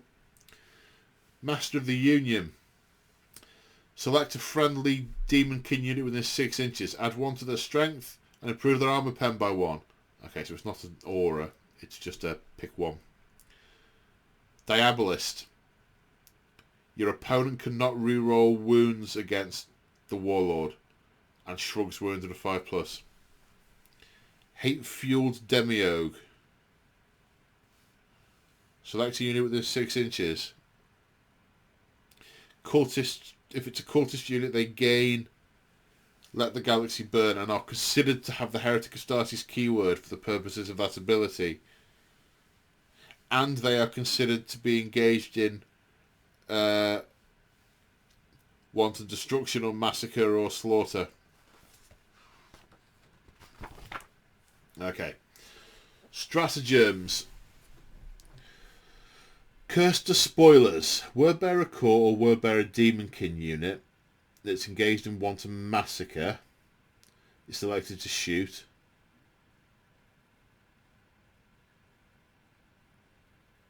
Ah, right, okay, yes. So if you're shooting at a unit within 12 inches of an objective, rather than a roll of a 6 giving you an extra hit, it's a roll of a 4+.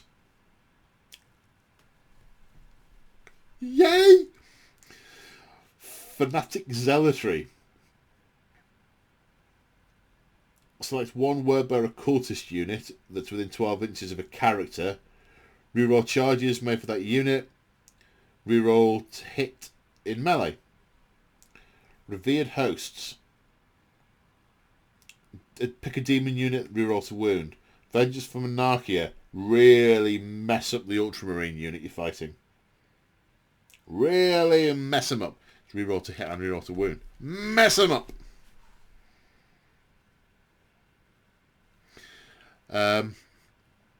Oh! How could I have not mentioned this in minute 1? And we're an hour and 37 minutes in. Some of you have probably inferred by context that demon summoning is no longer in this codex. There were rumours that they were going to do an altered mechanic, but those are quite old rumours, and they clearly just want to keep them entirely separate. My recommendation for narrative players is just take demon detachments and agree with your opponent that it doesn't matter for the purposes of keywords and stuff. I tried very hard to try and find a way of working demon summoning that felt appropriately controlled, because there should be limitations to it in the same way that the characters who are doing it would be drawing on their energy a lot to do it, and just chaining stuff out is really not going to be good for them. I struggled to find something that I found that really worked, so I am. I think from a narrative point of view, you can play it as you've bought the demon detachment, and then the characters are summoning them in. Pacts have been made and so on. I don't think it's bad from a narrative perspective, presuming of course that your opponent allows you to play your army as your army as long and not mess about with the keyword shenanigans, but it all depends on what kind of 40k you play. It's reading Dark Pact made me think of that, because that was the psychic pact, that was the stratagem that used to let you reroll the summoning roll. Dark Pact basically lets you recycle a unit on a 4+. A character model on a 4+, I should say.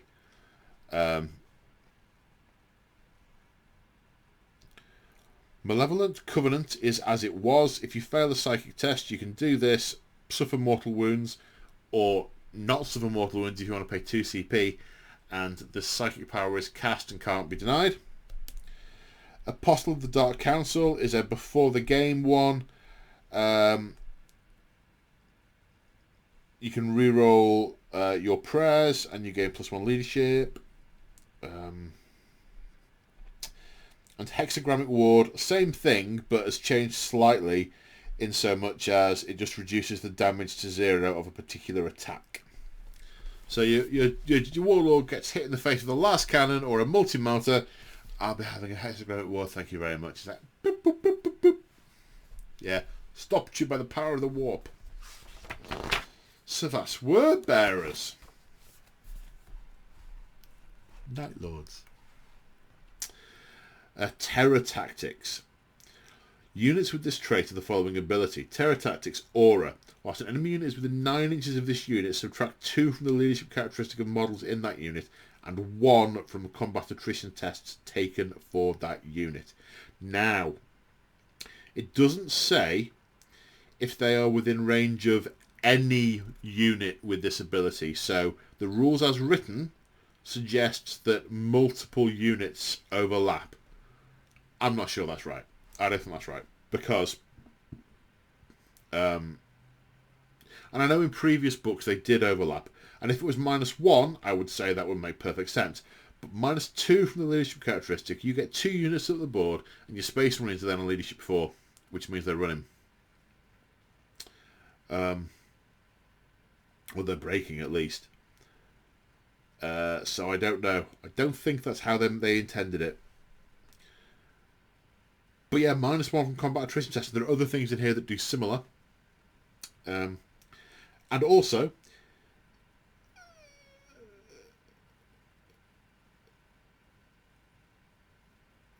so you add 1 to wound if you're attacking a unit that has a leadership of 5 or less, or was below half strength when you started to roll, when you picked them as a target.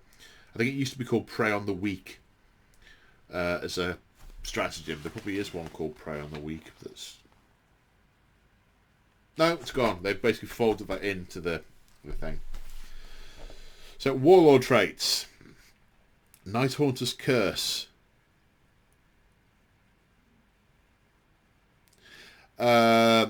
Change the result of a single advance roll, hit roll, wound roll, or saving throw made by this Warlord to be a 6 once per turn. This counts as an unmodified 6 for all rules purposes. That's nice. That's much better than the one it used to be. 1 piece at a time.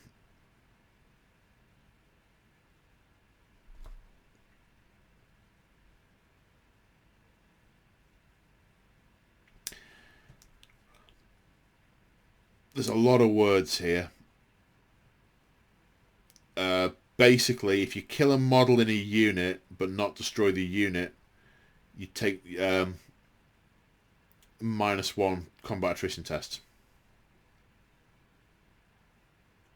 And then they can consolidate in any direction they like. Murderous Reputation. Enemy units with obsec within 6 inches lose it. 1 with the Shadows. Cannot reroll the hit roll. Subtract 1 from the attack roll. Oh, there's no more minus. Were they ever -1 to hit? No, that was a stratagem. That was a stratagem. That was a stratagem. Dirty Fighter. At the start of the fight phase, select an enemy unit within 3 inches. That unit is not eligible to fight until after all eligible units from your army have done so. There's some really nice stuff in here. It's so thematic. It's lovely.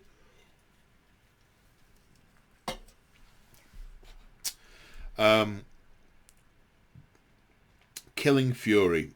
Gets D3 attacks if it charged and is in wanton slaughter. In Midnight Clad is still -1 to be shot at. Sound the Black Hunt.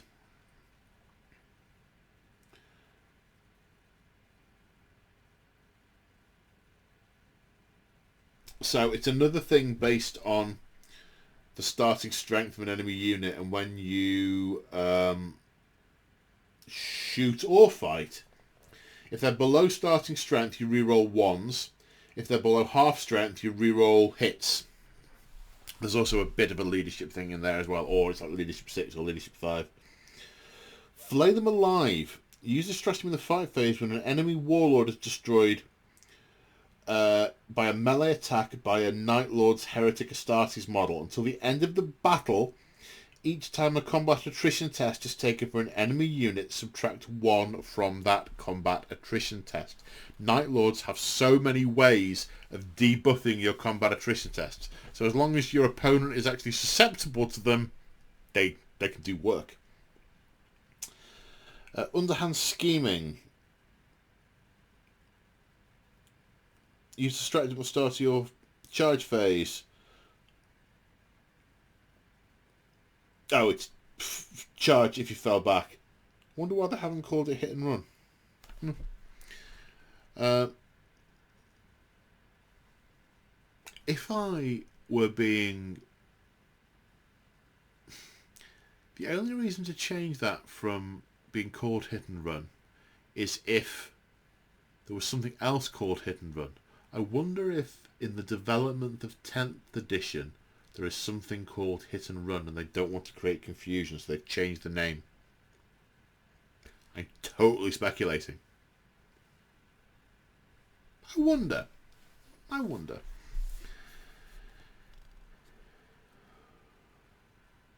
From the Night. This is a reinforcement thing that lets you count the turn as being one higher.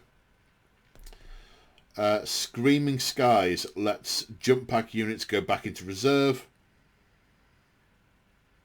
We Have Come For You. This is you can't fall back unless you're a vehicle, Titanic or aircraft, but it's now 2 points, not 1. And Vox Scream, also 2 points, turns off the aura abilities of an enemy unit. You can only use it once now. Relics, I'm leaving. Iron Warriors, Iron Within, Iron Without. Every time enemy units don't get the benefit of cover against an attack, and when you are attacked, if it's got an armor pen of -1 or -2, you worsen it by 1, so they're more resilient.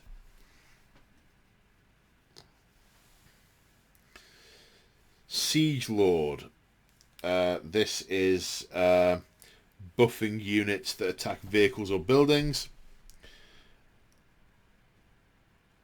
Demon Smith.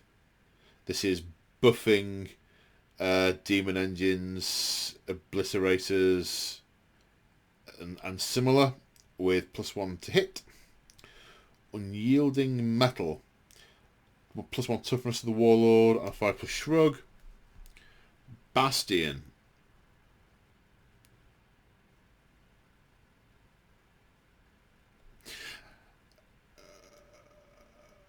Each time an enemy selects one friendly Iron Warriors core unit within 6 inches, to the start of your next command phase, each time an enemy unit declares a charge against that unit, if that unit is not in engagement range of enemy units, you can either hold, steady, or set to defend. Presumably, yes, that you could do that out in the open, I suppose. If the unit gains OBSEC, or if it already had it, it counts as an extra model. Okay. Architect of Destruction. Puts a unit into wanton destruction, which is the heavy weapon one, I think. Implacable Taskmaster. Counts as having remained stationary. Stratagems. Bitter Enmity. Reroll to hit and wound against Imperial Fists. Tank Destroyers.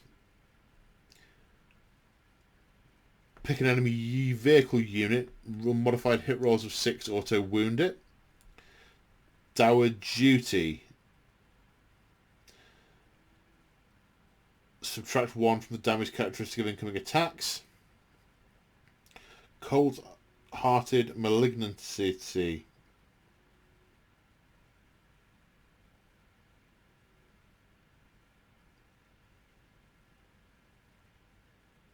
Until the end of the battle,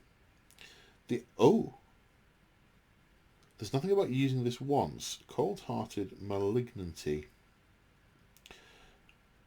Pick one that's below half strength. Until the end of the battle, they automatically pass morale tests and add 1 to hit. They are sort of narratively, they're sort of massively belligerent bullies, and they just stand there trading blows. That really works. Methodical annihilation. Pick a unit that's shooting. Reroll the. You can reroll the damage roll.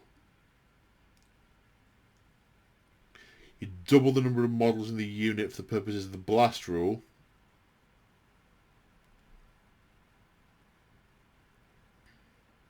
And if this is a vehicle that's doing it, it can use blast weapons against foes that are in engagement range.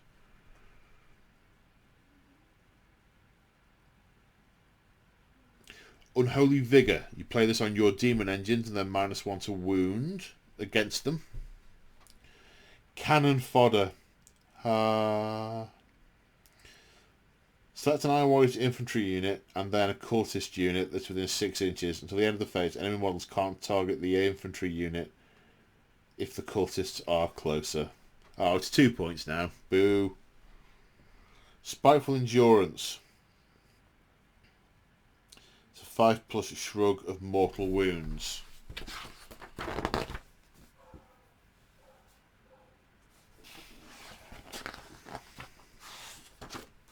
Okay.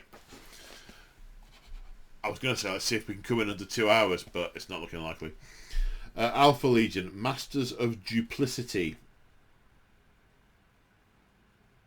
-1 to hit if you're more than 12 inches away, or more than 18 inches away if it's got a wound characteristic greater than 10. Units with this trait can perform an action or declare a charge in a turn in which they fell back.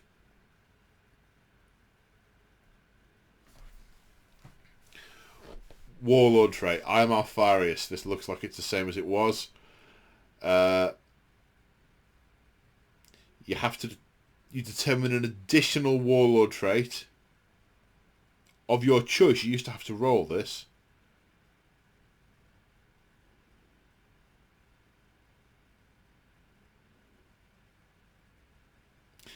And then if your warlord's destroyed, you immediately select another character and they gain a warlord trait and they are your warlord. Hooray. Clandestine. Unmodified hit rolls of 1 to 3 fail. Gets a +1 save. Headhunter. You can ignore the lookout sir rule. You can reroll attacks wound rolls. Unmodified wound rolls of 60 and mortal wound in addition to other damage. Master of Diversion.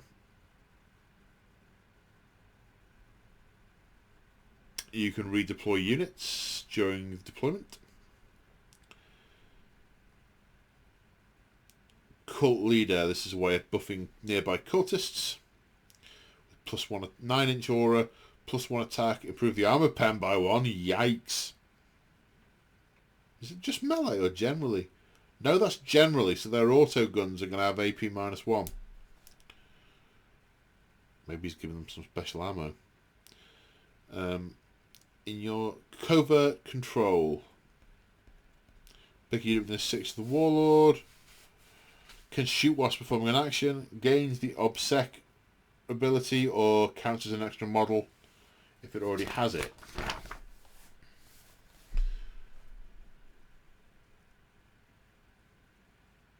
Okay, conceal. Can't shoot. Can't pick a target unless they're within 12 inches or it's the nearest unit. Deadly ambush.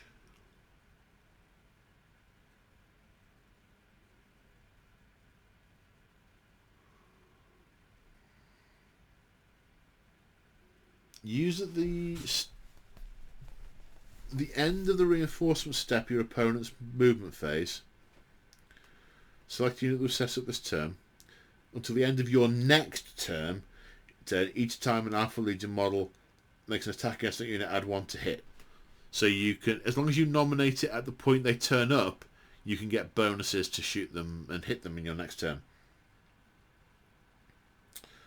Coils of Deception. can fall back and shoot. Forward operatives.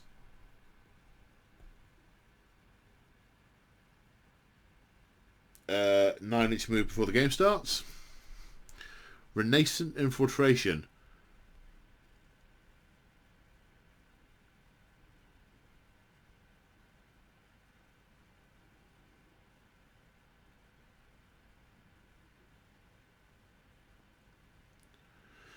So this is pick a unit up and take it off the table, but it goes into strategic reserve. It didn't used to do that. It used to basically deep strike it back onto the table. So it's going to come on from an edge. Sabotaged armory. This is when your opponent has a vehicle that can, a unit that can explode or similar. You can pay command points to make it auto explode. How many? 1 to 3 command points depending on how big the unit. Scramble coordinates, 2 CP. Play on a core unit until the end of the phase. They can't. Enemy reinforcements can't set up within 12 inches. Veiled agenda. After selecting secondary objectives, do not reveal one of them to your opponent. Reveal it the first time you score those victory points. Each, it's probably worth mentioning for those who are interested, each of the legions has their own secondary objective too. Emperor's Children, flawless perfection. Ignore any and all modifiers to hit roll, weapon skill, and ballistic skill. Nice. Each time this model makes an attack on a modified wound roll of a 6, improve the armor pen by 1. Warlord trait, stimulated by pain. For every wound the warlord suffered, gain an extra attack. And then it gets to fight back if it gets killed before having done its fighting thing. Intoxicating musk aura. -1 to hit in melee. Not just against hitting him. If a unit is within 3 inches of the warlord, it suffers -1 to hit in attack. So not just if you're hitting the warlord.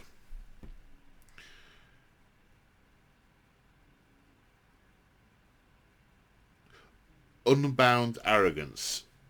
Every time you select the warlord to fight, choose a number between 1. So it's a random dice thing where you compare the result. You both pick a number on some dice and you compare them, and if the numbers are different, you gain bonus attacks.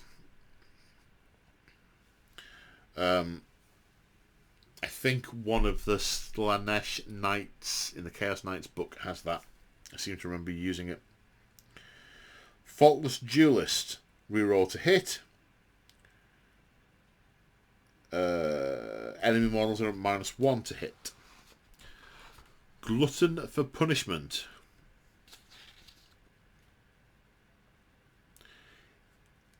Every time an attack is allocated to the warlord that has not come from a vehicle, subtract 1 from the damage. And then a 5+ shrug. Loathsome Grace. +2 to move, reroll advance and charge rolls. Stratagems. Cruel Bladesman. Improve the armor pen by 1. That's quite a bit of armor pen. Honor the Prince. Slightly different to how it used to be. You use it now before you declare a charge. It could be used for an advance as well now. So you could use it to make an advance roll an auto 6, or a charge roll 6 plus d6. Before, you would use it after you'd rolled your 2d6 and go, oh, that one becomes a 6. But now you've got to actually spend it in advance, which I kind of like. Excess of violence puts a unit into wanton slaughter. Incessant disdain lets units heroically intervene, or characters can heroically intervene more.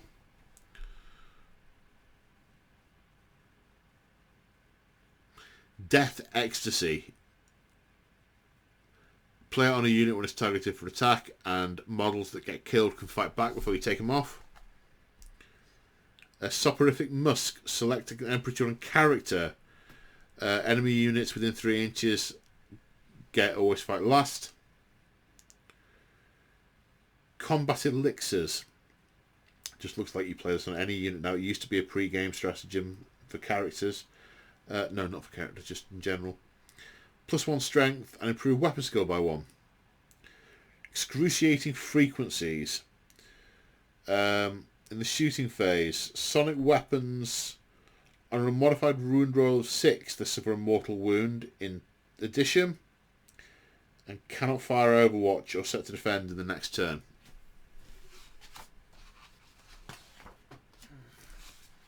Alright, 2 more to go. Red Corsairs. Raiders from the Maelstrom. Eligible to declare a charge in a turn in which they advanced. Counters 2 models when determining objective secured.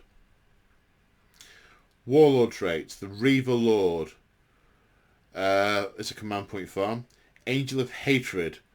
+1 strength and attack if you charge or do a heroic intervention. Dark Raider.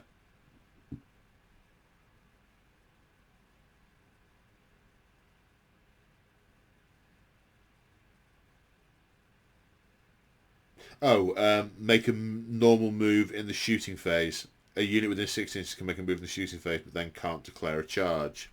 Only 3 Warlord traits. I suspect these are pretty much lifted out of whatever supplement they came from.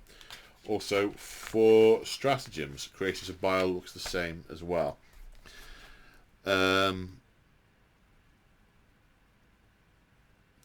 Secure the prize. If a core unit is on an objective, they get +1 armor save against any damage 1 weapons. Rain, Fire and Death. Select a point on the battlefield and put a marker there. At the start of your command phase, roll a... it's a bombardment. It's an aerial bombardment thing. Hounds of Huron.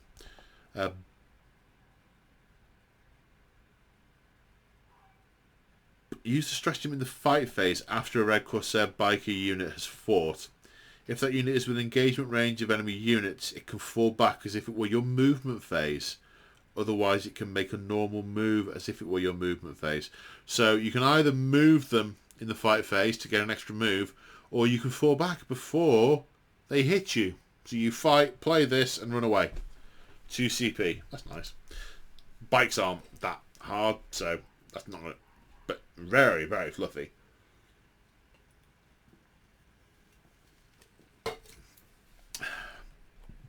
Raid supply lines. Use to start the reinforcement step of your opponent's movement phase.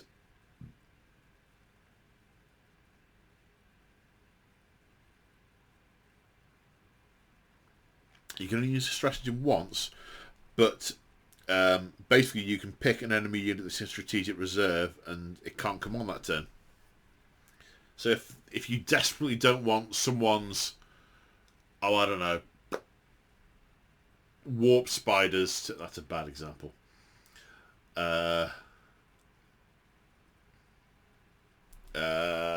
Stormtroopers to parachute down from a Valkyrie, you can go, nah. We raided your supply line, so you cannot do that. Creations of Bile. Experimental enhancements. Add 1 to move and 1 to strength. Models that get destroyed can fight back before removing them in melee. Warlord trait. Surgical precision. A modified hit rolls of 4 auto wound. And improve the armor pen by 1. Prime test subject. Add 1 to strength, toughness and wounds. Oh, I like that. Twisted regeneration. Once per battle, when the warlord gets destroyed, you can use for them to regenerate wounds instead of using any other blah blah blah. At the end of the phase, roll a d6 for a 2+, set the warlord back up on the battlefield with D3 wounds remaining. Stratagems. Monstrous Visages.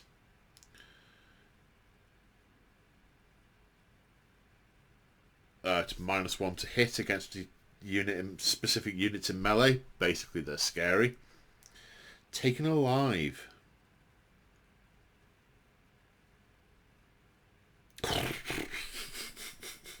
To be snatched away for experimentation by Fabius Bile and his followers is an altogether nightmarish fate. When you kill a unit, you play this, and until the end of the battle, -1 to the leadership characteristic of every mod in your opponent's army. They cannot use any Sustained Bravery stratagem, and they cannot use rules to reroll the morale. That's better than Night Lords. I guess it's scary to be taken alive than what the Night Lords do. Is it though? The Masters are watching.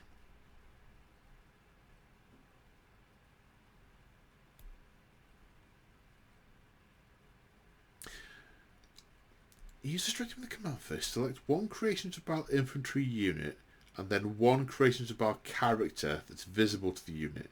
Until the end of that turn, that infantry is considered to be in range of any or all of the following aura abilities that character model has. Okay. Lord of Chaos, Aspire to Glory, Demiurge. Okay. That makes sense. So you can basically extend the range of one of those abilities against for one unit as long as they can see him. Auto Stimulants. Until the end of the phase, you can declare a charge in a turn in which it advanced. Wow.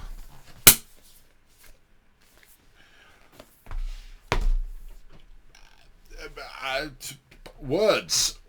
So that concludes the review. I really like the book. There's a few things that niggle at me, but they are niggles. I can live with them. Things like the loss of the jump pack on the Chaos Lord. Hopefully that'll go to Legends.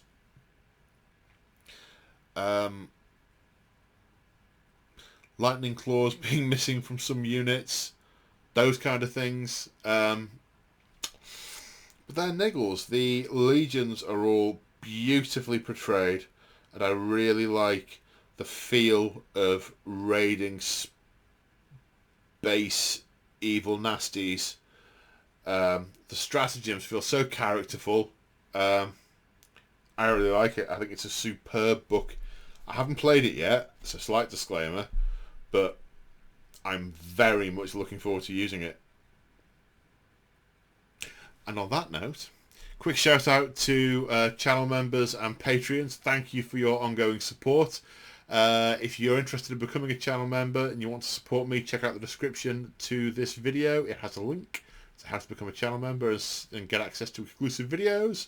It's also got my affiliate link to Element Games. So if you're about to go and order a ton of Space Marines, if you use my affiliate link, then I get commission. Whoop! On that happy note, take care everyone. See you in the next one. And until next time, let the galaxy burn.